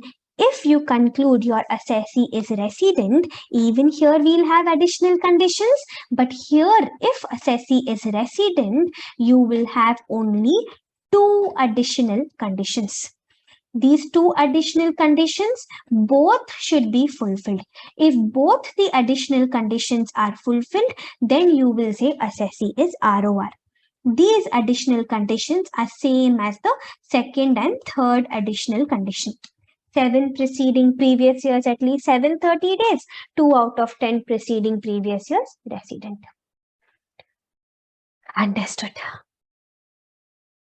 This was my entire discussion about individual residential status top to bottom. This one flowchart, if you are thorough, you will easily be able to handle residential status of individuals. Regular provision, special provision and all, you will not write anywhere. Nihal, what's your doubt? When do I apply special provision? Nihal is saying after resident first condition. Are you talking about 7 preceding previous year, 730 days, Nihal?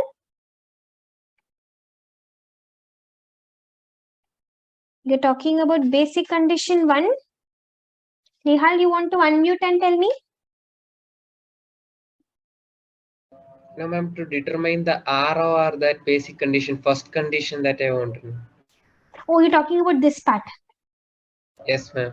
Listen, this part always students have a doubt. Listen, if you apply special provision, once you determine assessee is resident, you'll have additional conditions to check whether he's ROR or RNOR.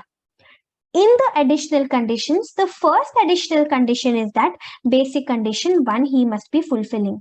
That is, he must have lived in India for 182 days in the previous year. Which means, you tell me guys, if basic condition 1 is not fulfilled, do I even have to look at additional conditions? I can straight away conclude what? RNOR.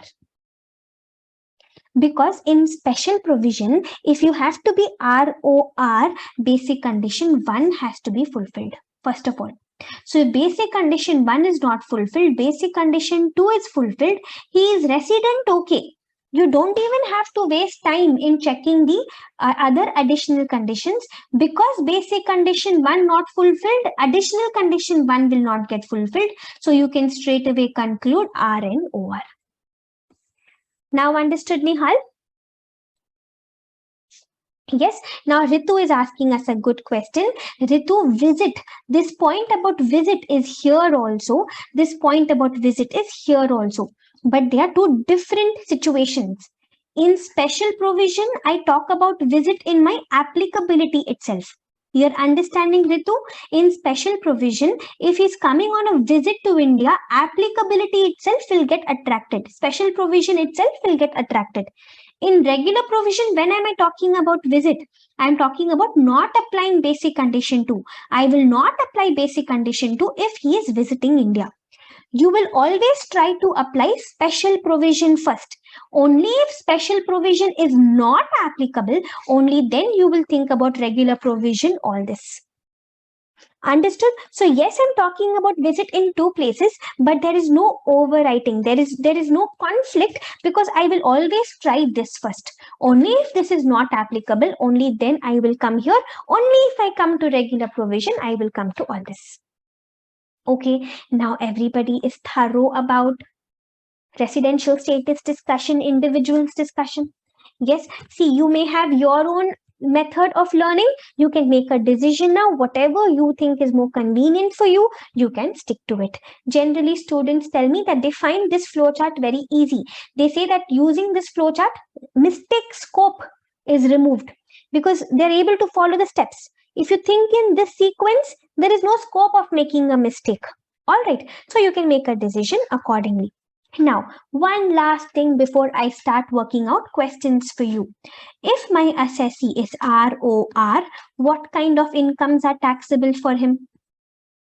If he is an ROR, all incomes are taxable. Very good, Shahana.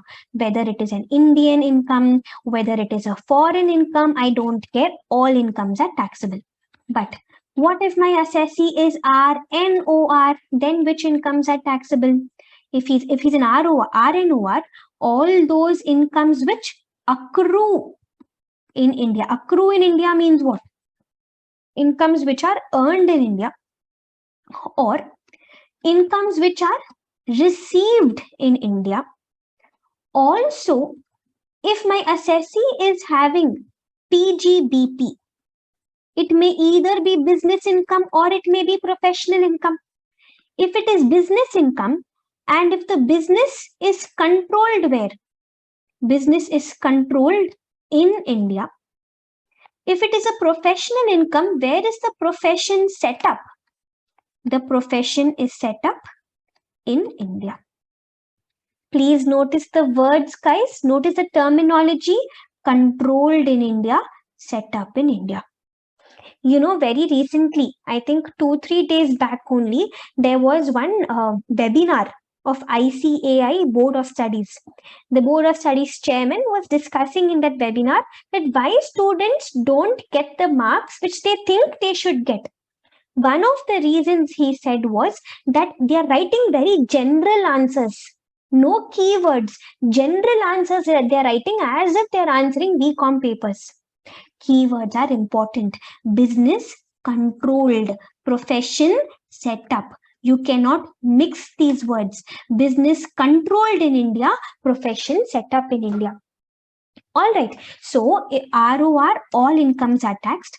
RNOR, incomes which accrue in India, incomes which are received in India, and those business incomes from business which is controlled in India, those professional incomes from professions which are set up in India. Then finally tell me, if I'm a non-resident, which incomes will you tax for me? You will tax only those incomes which are accruing in India and those incomes which are received in India. Incomes which are accruing or received in India, what do we call these incomes? We call these Indian incomes. What are Indian incomes? Incomes which are accruing in India or incomes which are received in India. Yes, are we clear with this? Are you ready? Shall we start with the questions now?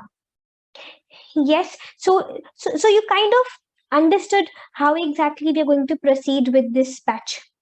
You're noticing we're taking up a question, we are trying to understand what are the provisions involved, and then we will start discussing. So in every question, whatever are the provisions involved, we discuss them first. So it's always preferable if you've already done your basic revision, then the revision in class will be double benefit for you, and that's how we become thorough. All right, now coming Mohammed Hafiz, I'll come to your question in one of the questions which we will be working out. Okay, right now will be too early for that. All right, listen, our very first question. Mr. Kunal is an Indian citizen and he's a member of the crew of a Thailand-bound Indian ship engaged in carriage of 4 passengers in international traffic departing from Port Blair on 10th July 2017. His stay in India in the last 4 previous years is 375 days and last 7 previous years is 79 days. Date entered into the continuous discharge certificate in respect of joining the ship. Date entered into continuous discharge certificate in respect of signing off the ship. Then they've given us some incomes. They're asking us to find the total income of Mr. Kunal. This question has not been asked in the examination till now, but it has been a mock test paper question as well as a revision test paper question. What is the first thing that you think I should be doing here? They're asking us his total income. But first of all, we need to know his residential status. Only on that basis, I will be able to decide which income is taxable, which income is not taxable. Okay, so let us begin. As we discuss this question, we'll keep writing down also. What are we finding? We are finding the residential status of Kunal, for which, guys, this question I'm giving you the answer with proper presentation. How exactly are you supposed to present in the examination? One residential status full-fledged presentation we will see, you'll get an idea. Residential status of Kunal, for which assessment year? Assessment year 18-19. Assessment year 18-19 means which previous year are we talking about? 17-18. Write down along with me, guys. If you don't want to write down, even that is okay. If you just want to listen, you're too tired end of the day, even that is fine. If you don't want to write down, because I will anyways be sending this notebook to you. So don't worry. Okay, residential status of Kunal for assessment year 18-19, 17-18. What is the first thing that we should check? Can I straight away start applying basic conditions? No. First, I will check whether regular provision, special provision. And first preference I will give to what? Special provision. I will apply special provision only if 3 conditions are fulfilled. What is my first condition? Assessee should be an Indian citizen or he should be a person of Indian origin. Is this condition fulfilled? Question says he's an Indian citizen. This condition is fulfilled. Second condition, you tell me. He should be settled outside India. He must be visiting India in the previous year. Tell me, is he visiting India in the previous year? Instead, he is leaving India. He is not visiting India in the previous year. So even one condition not fulfilled, can I apply special provision? No. So which one will I apply? Regular provision. Answer, nowhere I will write regular provision. It's only for us to discuss. Once we identify regular provision, start giving our answer on the basis of regular provision. Regular provision, first of all, I will apply basic condition 1. What is basic condition 1? Assessee should have lived in India in the previous year for at least 182 days. So, Kunal has lived in India in previous year 17-18 as follows. We have to calculate. They haven't told us how many days. For our information, we know regular provision. Regular provision, first basic condition we are applying. We're talking about 17-18. When did he leave India? 10th July 2017. So April he is in India fully. How many days? Full 30 days. May also he is in India full 31 days. June also he is in India for all 30 days. But tell me, July he is in India for how many days? In the continuous discharge certificate, 10th July is written. Generally, the date when you leave India, the date when you come to India, both are included in India. I'll repeat again. Generally, the date when you leave India and the date on which you come to India, both are included as if you are in India. But CDC cases, what do? Even this date you treat as if he is outside India. I'll repeat one last time. Generally, date when you come to India, date when you leave from India, both are considered as if you are in India. But CDC cases, both the dates written in the CDC will be outside India. So, July, how many days? Now tell me. July will be only 9 days. Finally, he's coming back to India when? Only in January. January, he's coming back when? 21st January. Totally 31 days in January minus 21 days. This is going to be what? Only 10 days. I'll re-explain this discussion one last time in case anybody did not understand. Generally, when you leave India, even that date, it is treated as if you are in India. When you come to India, even that date we treat as if you are in India. Like for example, if you're coming to India on 21st January, I will calculate as 31 minus 21 plus 1. You must have done plus 1 in your calculations and all earlier. Even 20, why do you do plus 1? Because even 21st Jan you include in India.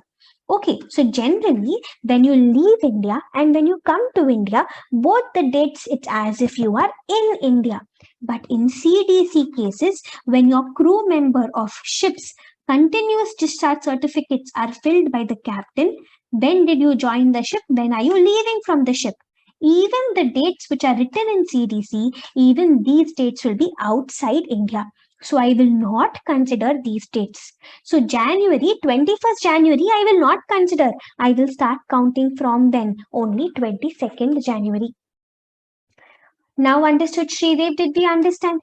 21st January, I will not include because 21st January is written in the certificate. So 21st January is outside India only. Okay, then tell me February, how many days? February, 28 days. March, 31 days. Now add up how many days is he in India totally.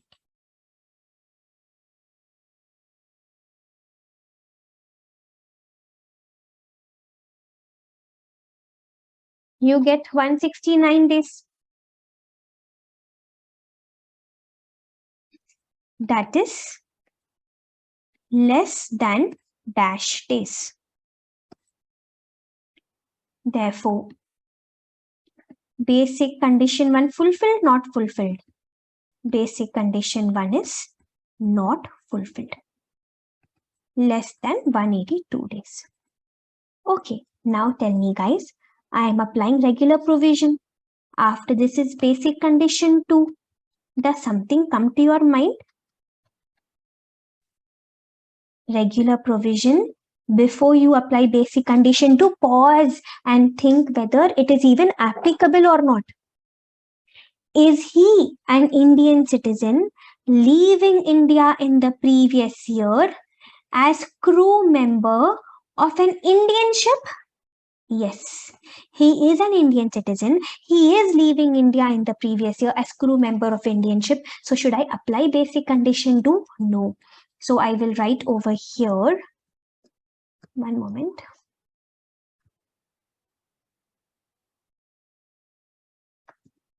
Write down as assessee is an Indian citizen dash India in the dash as dash member of dash ship, comma. Basic condition 2 is not dash. I'll wait for you. Please fill in the blanks.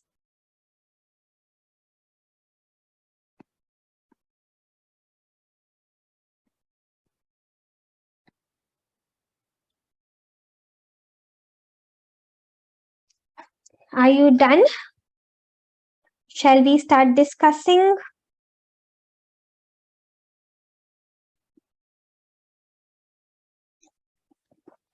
Assessee is an Indian citizen leaving India in the previous year as crew member of an Indian ship. Basic condition 2 is not applicable. Now tell me, how many of you wrote basic condition 2 is not fulfilled? Did anybody write the word fulfilled here, not fulfilled here? Yes, those of you who made that mistake, you can't do that again, okay? You'll have to write the word not applicable. You can't use the words not fulfilled. Not fulfilled is when you applied the basic condition to, but you did not fulfill the condition. Your condition itself not applicable. So guys, what is our conclusion now? Basic condition 1 not fulfilled. Basic condition 2 not applicable. So what will we conclude? Assessee is a non-resident. So write down as basic condition 1 is not fulfilled. As basic condition 1 is not fulfilled and basic condition 2 is not applicable, comma, assessee is a resident. Sorry, assessee is a non-resident. If I write like this, I may still lose half a mark or 1 mark. What is a mistake? Can anybody identify?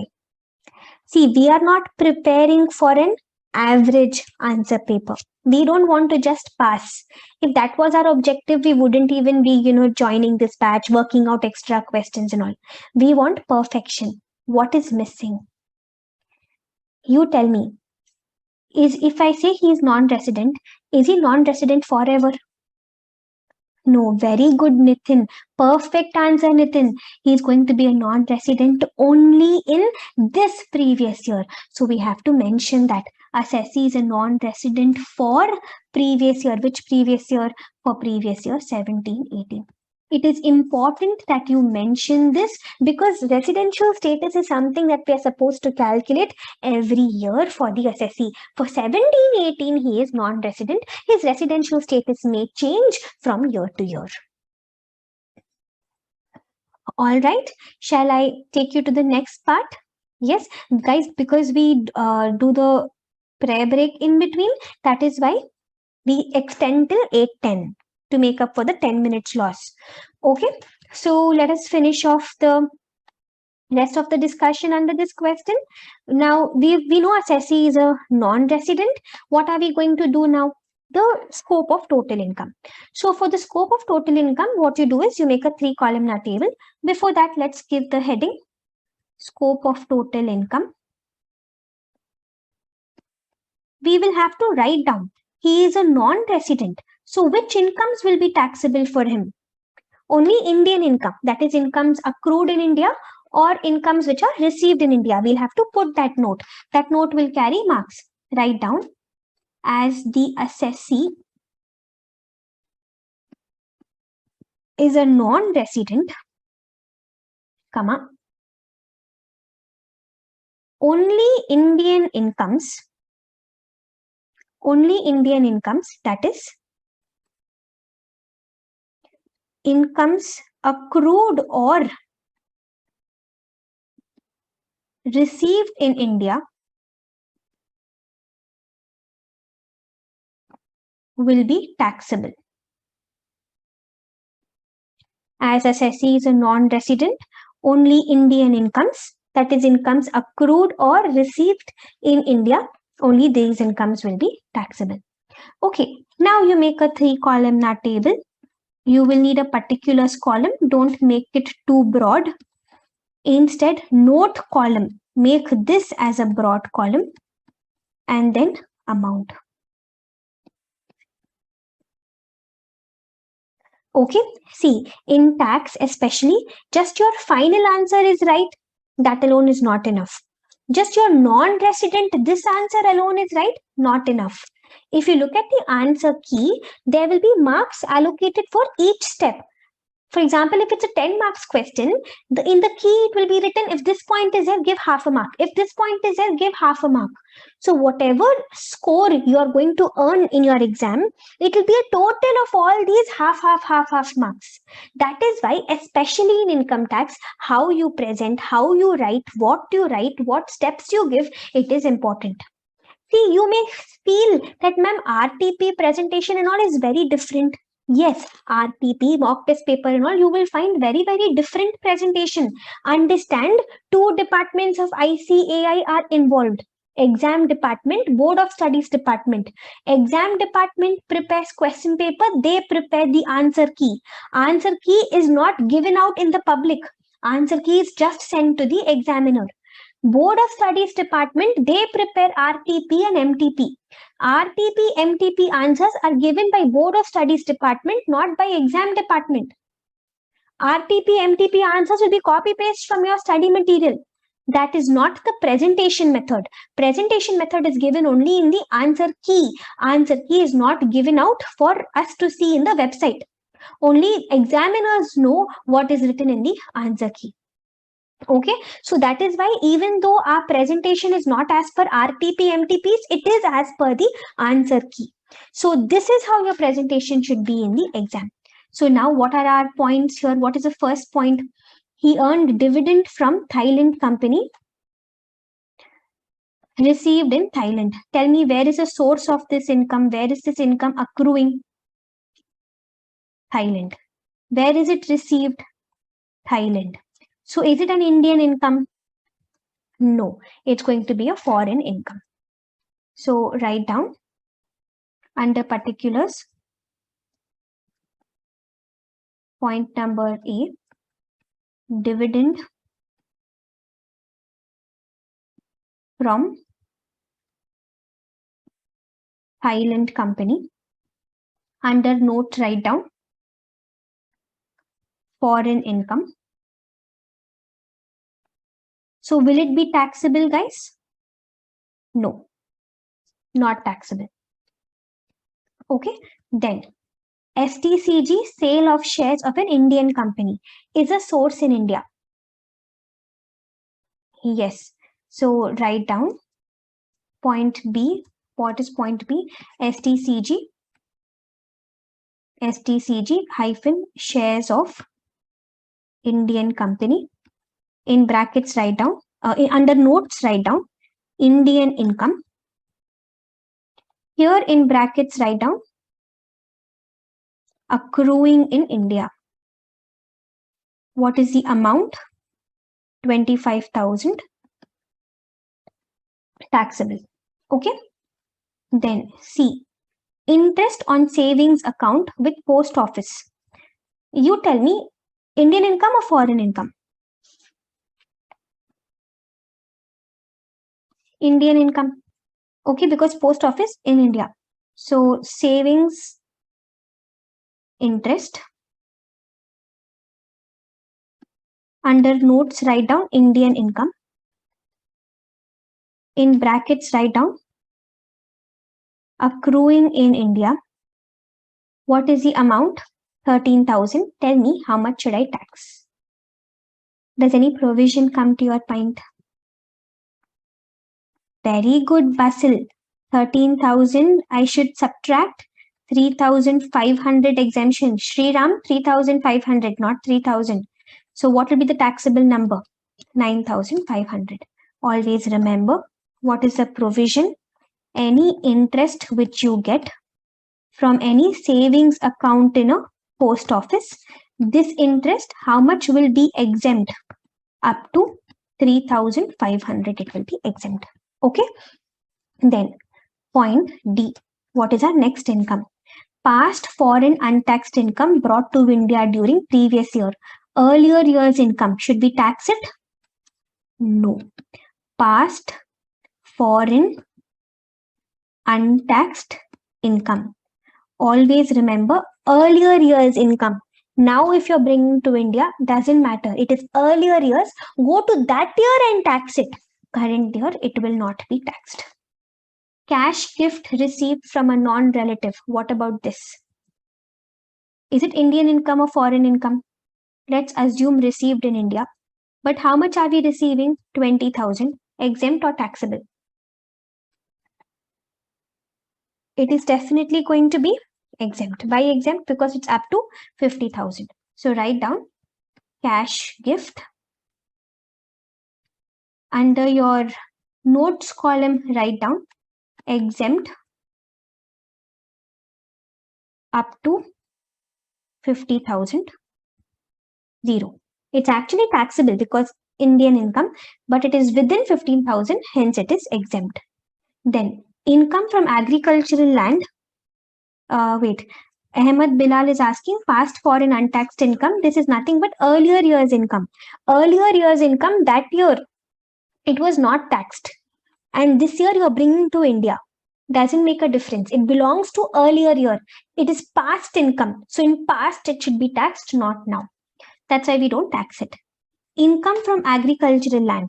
Listen, if you earn any agricultural income, you will see where is the agricultural land. If the agricultural land is in India, what will you say? Exempt. Exempt for all. Whether resident, non-resident, doesn't matter. If the agricultural land is outside India, then it is going to be taxable. Okay, but it will be taxable for whom? Taxable only for resident, ROR. But that part we will not put here. That is something we know. Agricultural land in India, it's going to be exempt. If it is outside India, it's going to be taxable. Exempt under which section? Section 10, clause 1. This section number you should be knowing. Okay, now tell me, in India, I have an agricultural land in Chennai. Will even that income be exempt? Or only rural agricultural land?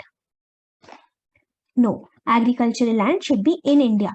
Whether it is urban agricultural land, rural agricultural land, doesn't matter. A lot of times students make a mistake here. Agricultural income should be from Indian agricultural land. Can be urban land, can be rural land, doesn't matter. Agricultural income outside India is not exempt, it is taxable.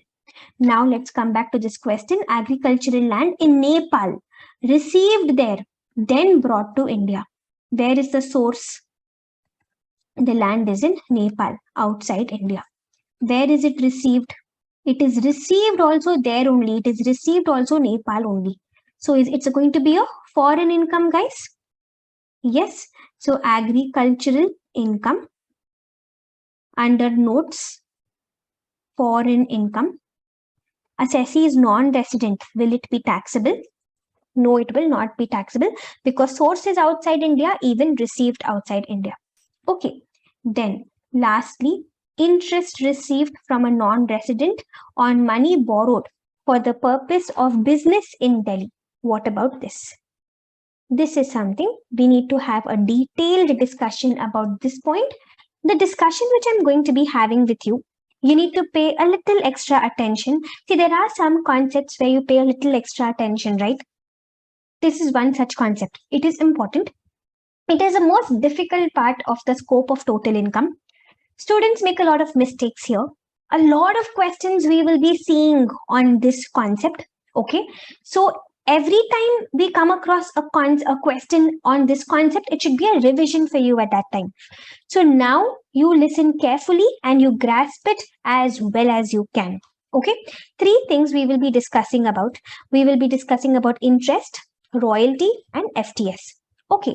First of all, we are discussing about there's only 3 situations. Okay.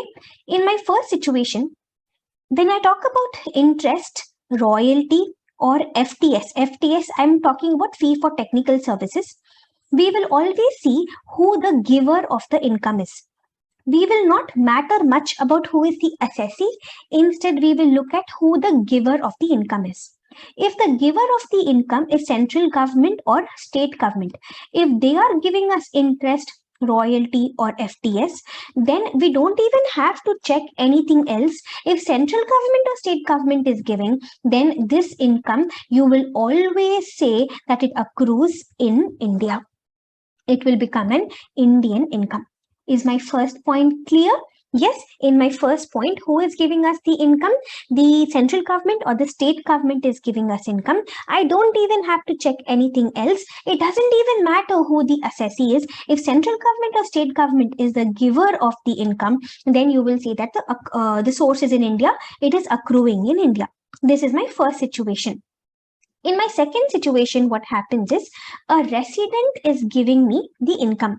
In the second situation, the giver of the income is a resident. Here, I will discuss this in 2 parts. First, we will discuss about interest alone. The resident is giving interest to the assessee. Why?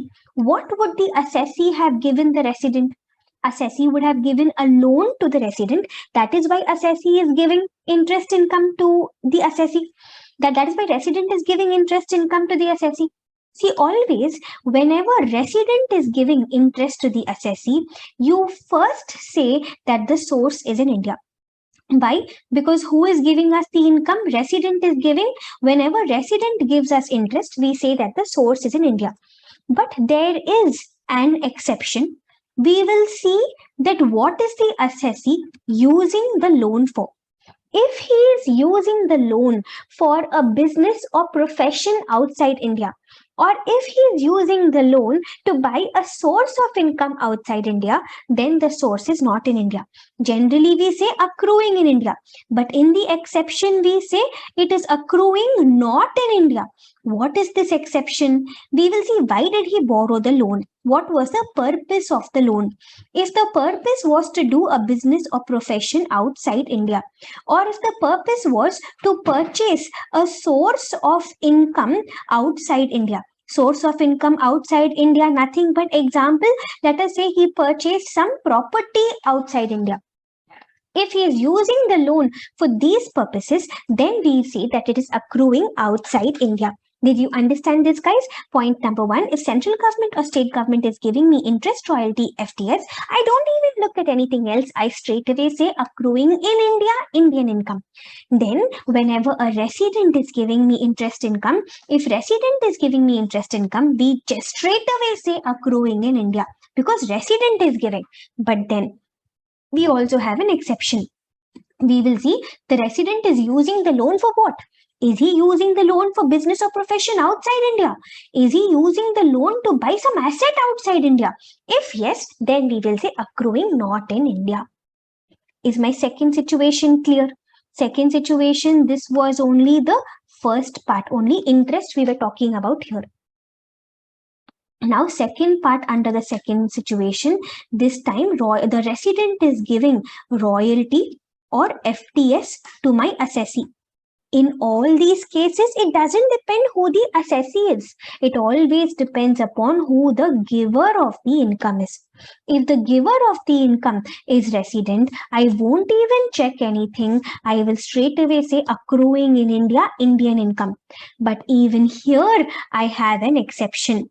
Even here, I have an exception. In the exceptional case, we will say that it is accruing not in India, it is accruing outside India. And what is that exception? If the purpose is for business or profession outside India. Not purpose here, we will see what does the royalty relate to. If the royalty relates to a business or profession outside India, then we will say it is accruing outside India.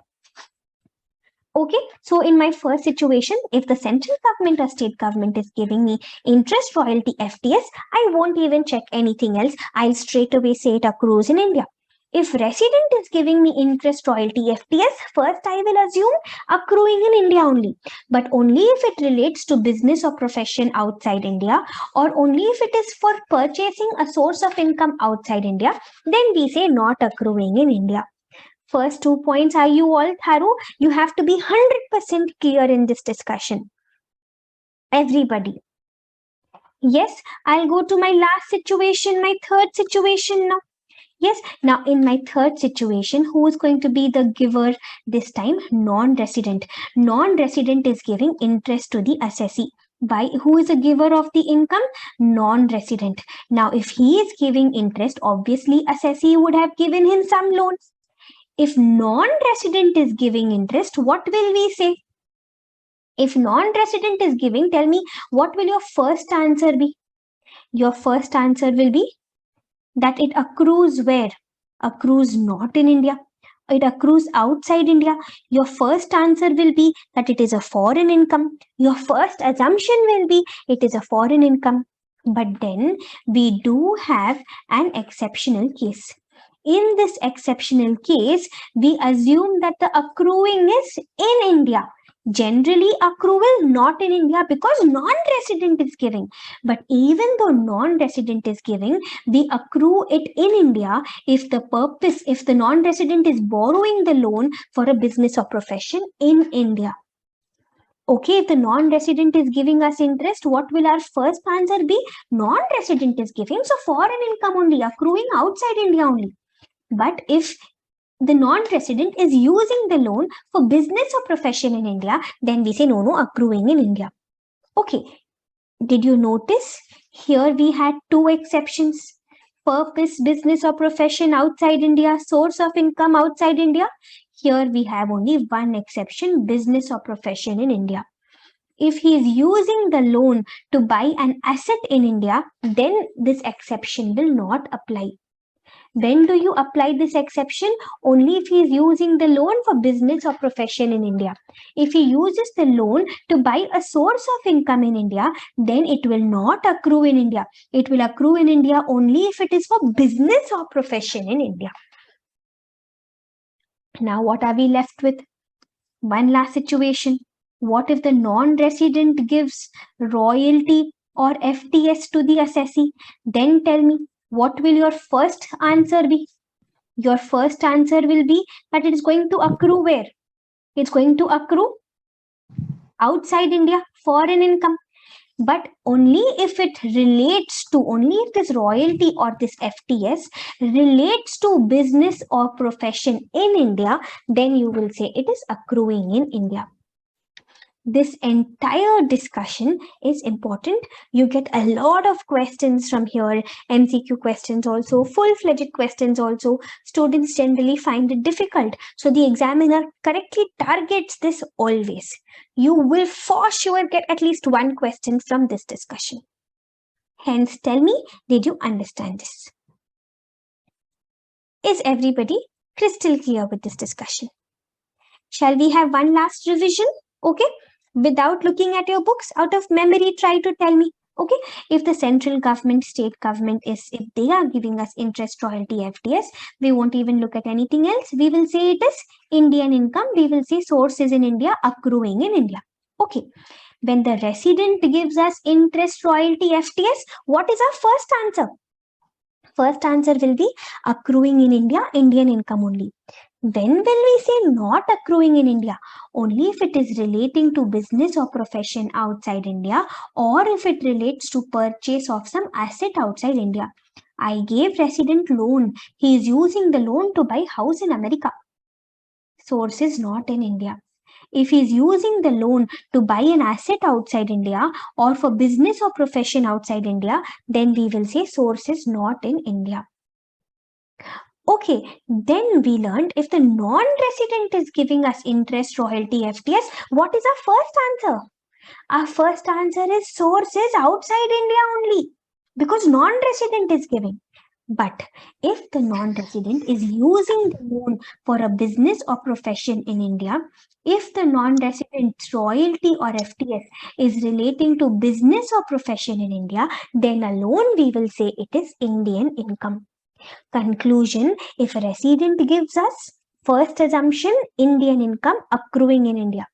If non-resident gives us income, first assumption, accruing outside India. Is everybody thorough with this? Shall we start seeing questions on this now?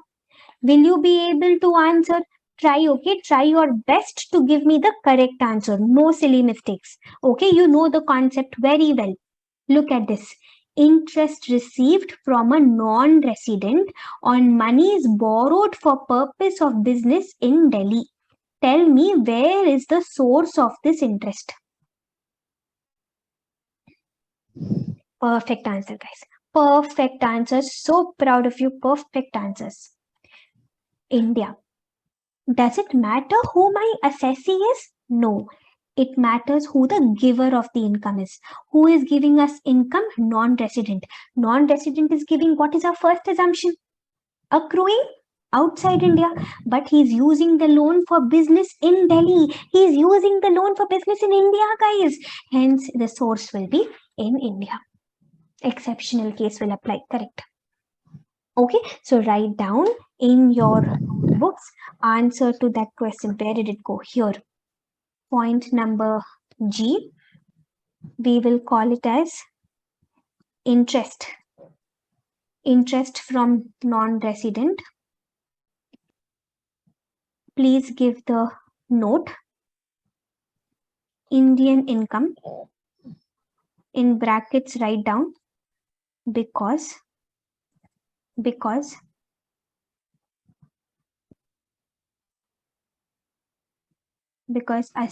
non-resident borrower has used the loan for business or profession in India.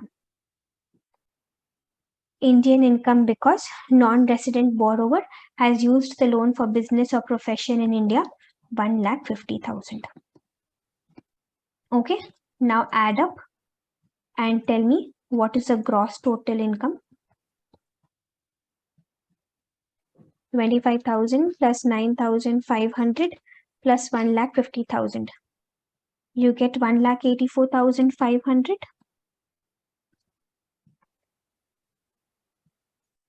Okay, now from gross total income, what do we subtract?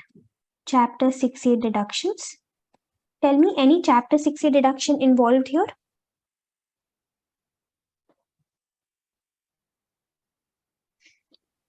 Which one? There is one chapter 6A deduction. We have savings interest, right? So ATTTA, ATTTB should strike us.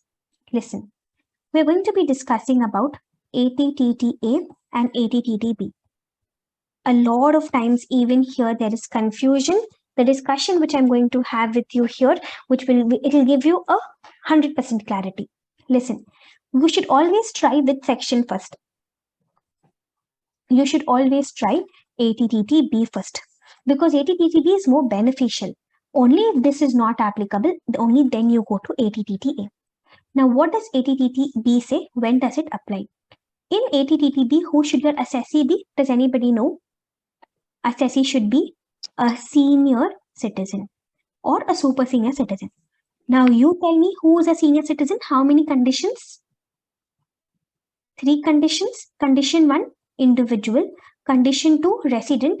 Condition 3, at least 60 years when? In the previous year. So condition 1, assessee should be a senior citizen. Condition 2, he must be earning interest income. He must be earning interest income from where? He must be earning interest income either from a bank or from a cooperative bank or from a post office, BCP. From a bank, from the cooperative bank, or from post office. Okay, now interest on what? Interest on what? It can be any interest. It can be savings bank interest, FD interest, recurring deposit interest. It can be any interest. Okay, and what is the maximum deduction you get? Maximum deduction, how much will you get? Here you get maximum 50,000 deduction. Okay guys, now when does ATTTA apply? Who is the assessee here? The assessee here also has to be an individual, but tell me, can the assessee also be HUF here? Yes, assessee can also be HUF, individual and HUF. Which individual? An individual to whom ATTTB is not applicable. Only if ATTTB is not applicable, only then you will come to ATTTA. Even in ATTTA, the assessee is going to earn interest from whom? He is going to earn interest from a bank or from a cooperative bank or from a post office. But here, are we going to cover every interest? No, we are going to cover only savings bank interest. Only savings account interest only we will cover. Here, what will the maximum deduction be, guys? Here, the maximum deduction will be rupees 10,000. Okay, in conclusion, FD interest, which is also called as time deposit interest, which is also called as term deposit interest. Even this interest will be included in ATTTB, yes, but this interest will not be included in ATTTA. Okay, is this comparison clear? We'll always try ATTTB first. Assessee should be a senior citizen, individual, resident, 60 years at least. Any interest that he gets from here, he'll get as a deduction under ATTTB, but maximum 50,000. Even FD interest and all is covered here. ATTTA, individual or HUF, which individual? An individual who was chucked out of ATTTB. Only savings account interest alone we will allow here, maximum 10,000 deduction. Let's come back to our question here. In our question, my assessee is earning interest from where? In our question, assessee is earning interest from savings account in post office. He is a non-resident, we had concluded. So tell me, ATTTA, ATTTB, what will you apply? We will apply for him ATTTA. Why ATTTA? Why not ATTTB? Because he's a non-resident. Also, he's not a senior citizen. So we will apply ATTTA. Savings account, 13,000 we have. Tell me how much deduction will I give him? I will not give him 10,000. Listen, 10,000 is the maximum limit. 13,000 is the interest. I have already exempted 3,500. So what am I left with? I am left with only 9,500. Did you all understand this? Yes. Now are we clear? ATTTA 10,000 maximum deduction, but I can't take full 10,000 here. Sharmati, I hope you have understood. I can't take full 10,000 here. I can take only 9,500 because 3,500 I have already given exemption. So now if you calculate what is the total income of our assessee, 1,84,500 minus 9,500, 1,75,000. So ATTTA, ATTTB was a very important learning. ATTTA will apply to individual and HUF only to savings interest, maximum 10,000. ATTTB will apply only to senior citizens. Any FD interest, savings interest, all interests will be covered, but maximum 50,000. All right. With this, shall we close our first question? Shall we go to the second question? I hope everybody understood this discussion properly. Yes. So now in our first question, what were the things that we learned? Shall we conclude? Shall we summarize? First of all, we learned if dates are written in CDC, whatever date is written in CDC, that date we say in India, outside India. Whatever date is given in CDC, we will say it is outside India. Then we learned that savings account interest from post office, how much exemption do we get? 3,500 exemption we get. Then we had a detailed discussion on interest royalty FTS, and then we also had a discussion on ATTTA, ATTTB. This was a major learning through question number 1. Here itself, so many concepts we have revised. Now come on, let us go to question number 2. Listen.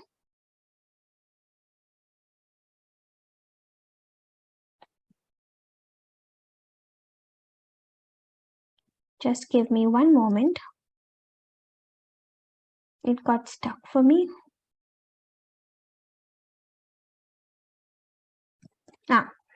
Listen. Question number 2. Let's read the question first. Mr. Ram and Mrs. Sham. No, it's supposed to be Mr. Ram and Mr. Sham are brothers they earned the following income during financial year 17-18. Ram is settled in USA since 1990, visits India for 40 days every year.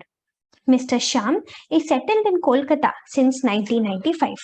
Calculate total income of Ram and Sham for the assessment year 18-19. Before calculating total income, what do we need to know first? We need to know their residential status first. Yes, so and always, what did I tell you? What will we try applying first? The special provision. Special provision, what is my first condition? Let us talk about Ram first, okay? What is my first condition? He should be an Indian citizen or he should be a person of Indian origin. Does the question say anything about this? The question does not say anything. We don't know. What is the second condition? He must be visiting India in the previous year. Is he visiting India? Yes, he is visiting India. This condition is fulfilled. Condition 3 says what? His total income minus his income from foreign sources should be more than 15 lakhs. You look at Ram's income. Any idea? Is it even going to be more than 15 lakhs? It is definitely not going to be more than 15 lakhs. So for Mr. Ram, third condition, see, first condition I don't know fulfilled or not, but third condition for sure not fulfilled. So can I apply special provision for him? No. So for Mr. Ram, what will I apply? I will apply regular provision only. Is this analysis clear? Okay, now let us talk about Sham. Sham, is he an Indian citizen? Is he a person of Indian origin? We don't know. Is Mr. Sham visiting India in the previous year? Question does not say anything. They just say he is settled in Kolkata. So he is not visiting India. He is not visiting India. Second condition not fulfilled. So even here one condition not fulfilled. Special provision can I apply? No. Even here, what will I apply? Regular provision only. For Ram, why am I applying regular provision? Because if I look at his total income, is his total income more than 15 lakhs? No, his total income is such small numbers. Definitely it will not cross 15 lakhs. So both Ram and Sham, for both regular provision will apply. For Sham, regular provision because Sham is not even visiting India. Okay, now let us talk about regular provision. Guys, residential status presentation, you guys understood? Yes, right? Did you notice in the presentation nowhere I spoke about special provision, regular provision?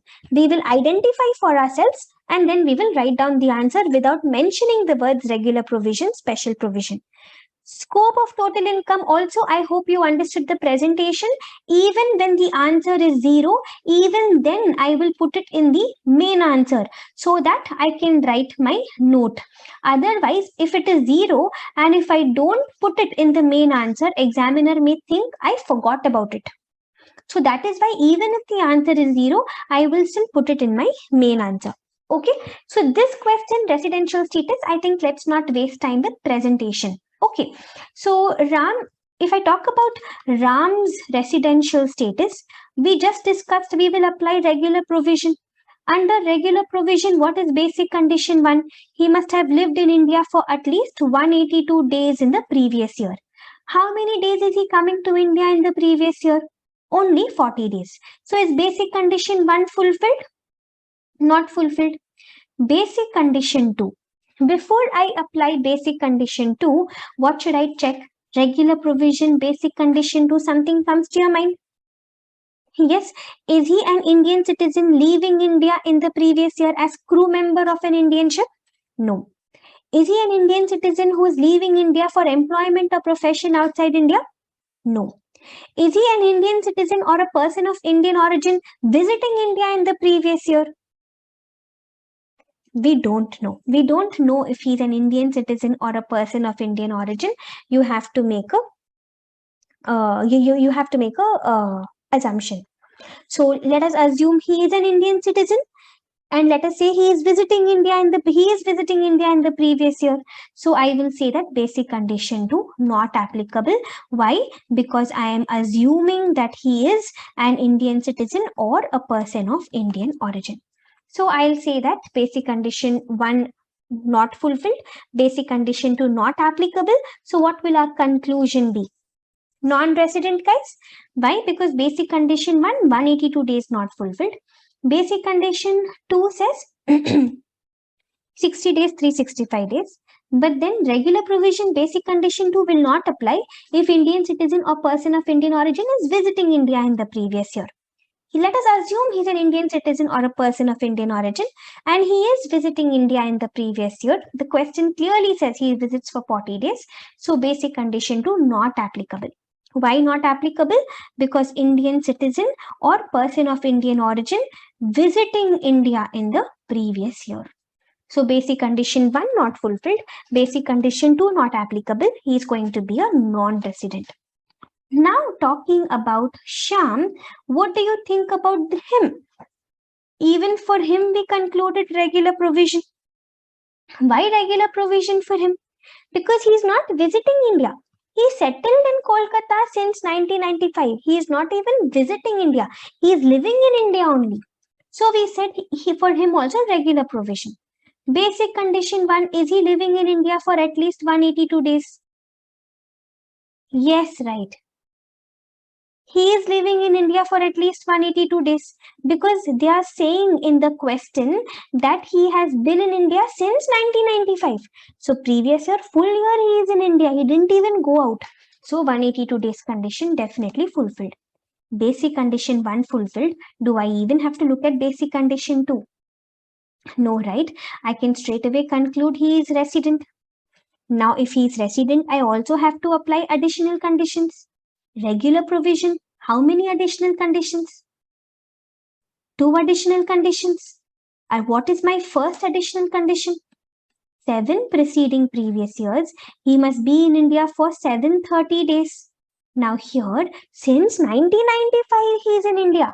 So 7 years, last 7 years, full year he is in India. So 730 days easily will be fulfilled. Additional condition 2, 2 out of 10 preceding previous years, at least he must be resident. Since 1995, he is in India. Every year he is in India for full 365 days. So don't you think every year he will fulfill 182 days condition? So don't you think every year he is going to be resident? So both additional conditions fulfilled. What will I conclude now? Shyam is going to be ROR. Regular provision will apply for him. Basic condition 1 fulfilled because he is in India for at least 182 days in the previous year.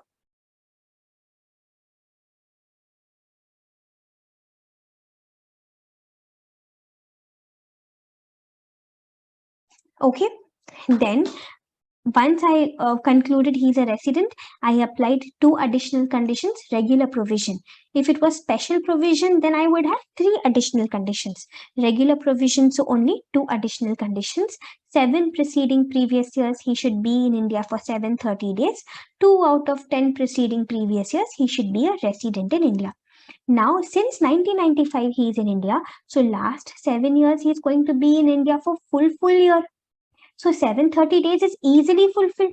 And since 1995 he is in India, so every year 182 days condition he will be fulfilling. Every year he will be a resident. Both additional conditions fulfilled. He is going to be ROR.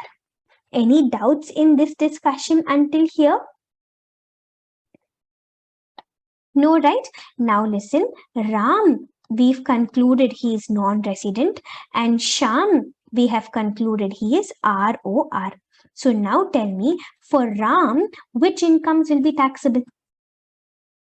Only incomes which are accruing in India, only incomes which are received in India.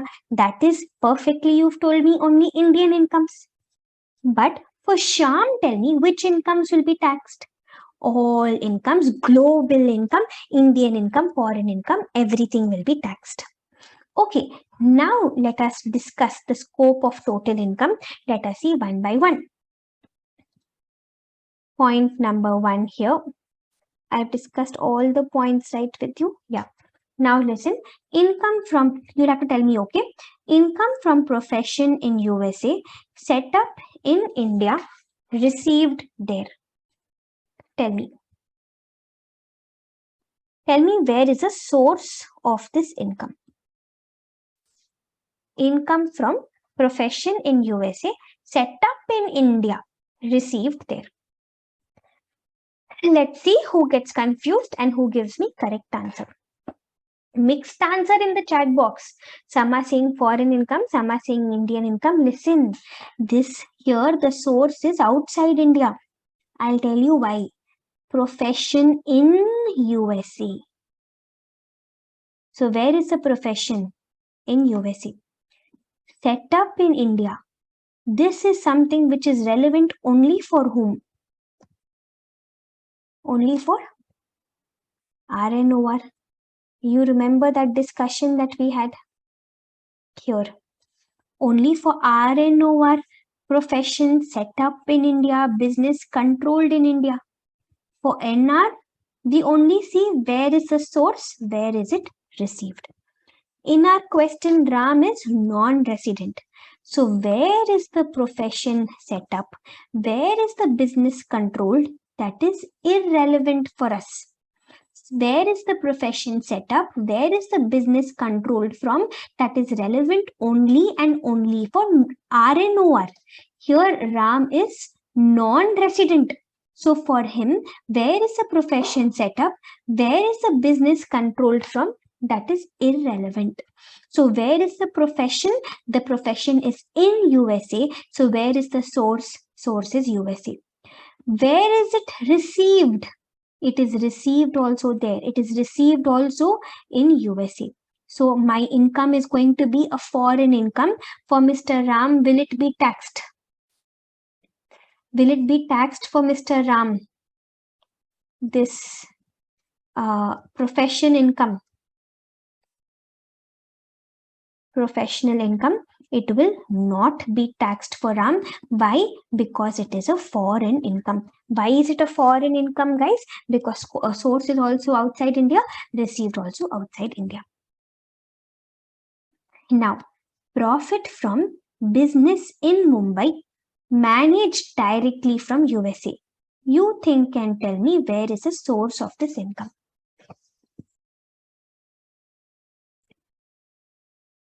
Where's the source?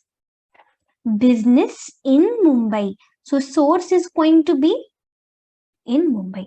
Source is going to be in India. 45,000 taxable or not taxable?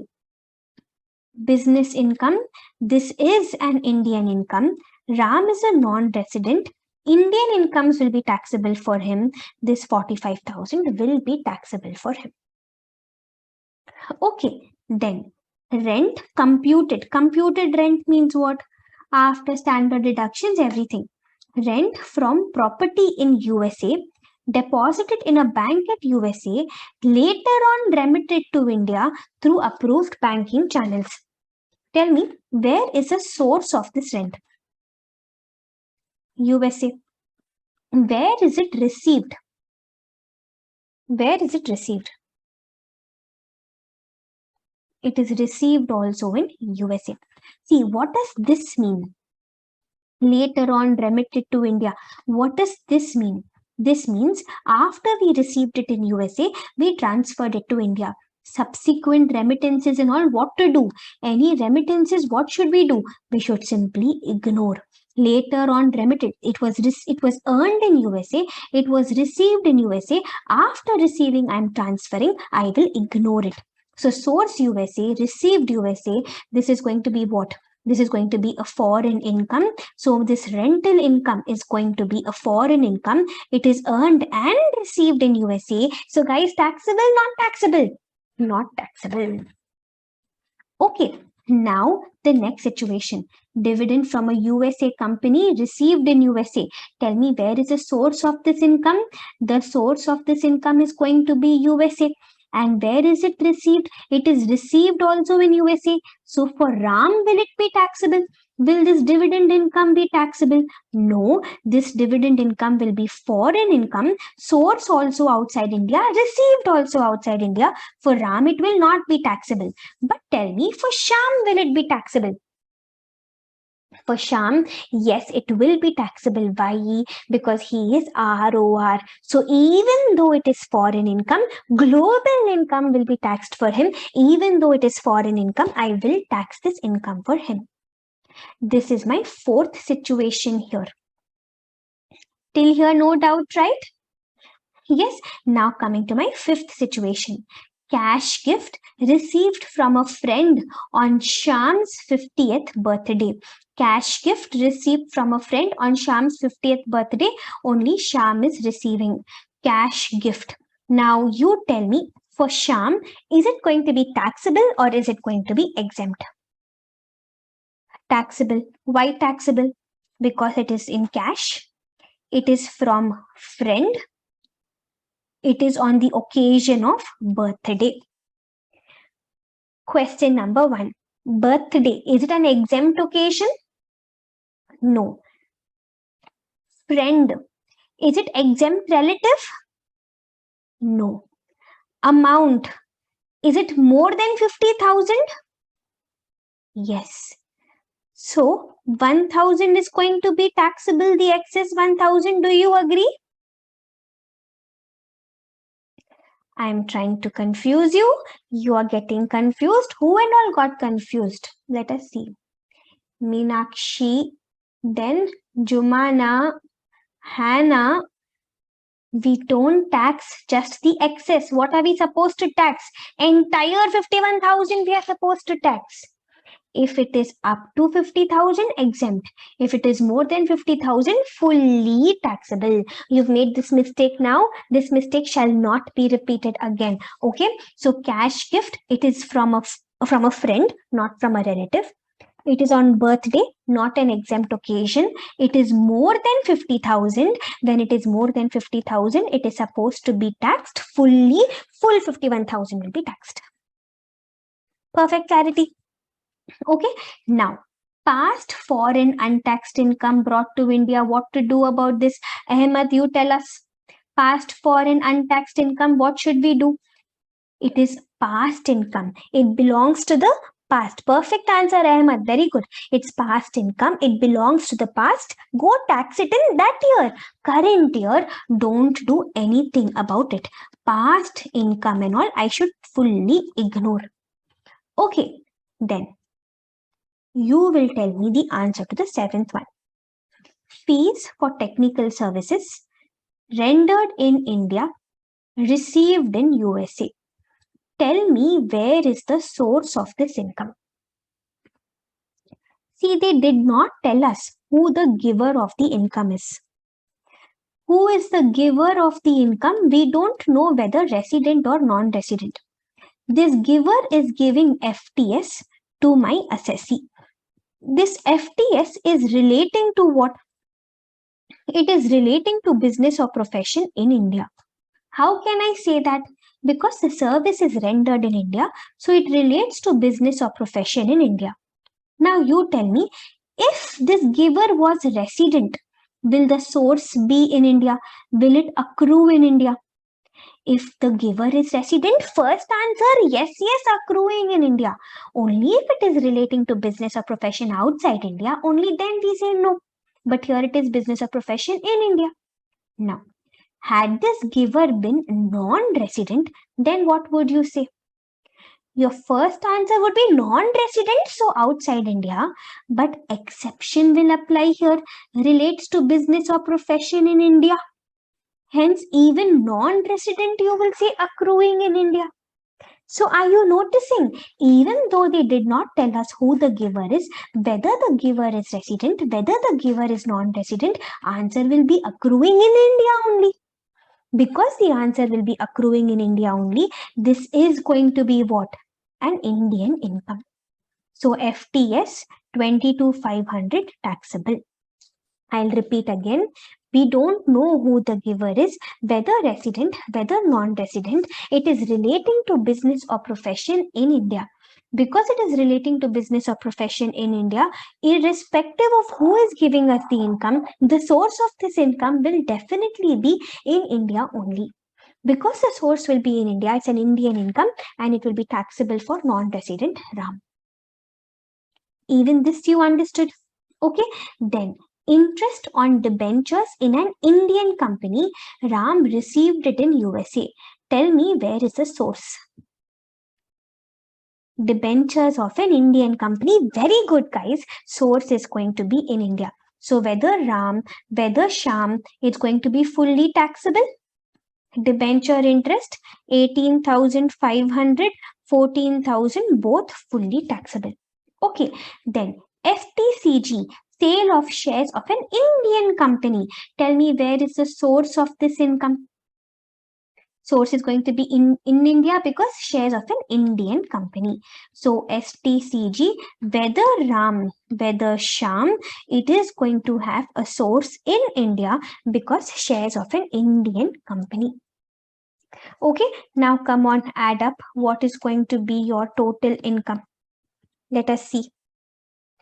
For Ram, 45,000 plus 22,500 plus 18,500 plus 15,000. 1,01,000, guys. Okay, for Sham, 10,000 plus 51,000 plus 14,000 plus 25,500. This is going to be 1,05,500. Any chapter 6A deductions here? Nothing, right? It's all. There is no chapter 6A deduction here.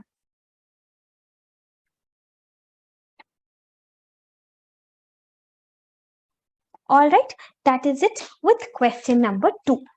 So with question number 2, what was our major learning? Our learning, first of all, was about remittances. Any remittances we ignore. Okay, then through this question, we applied our learning on interest, royalty and FTS. Our another important learning for Meenakshi, Jumana and Hana was about cash gifts. Up to 50,000 exempt, more than 50,000 fully taxable. All right, so that is it with our question number 2.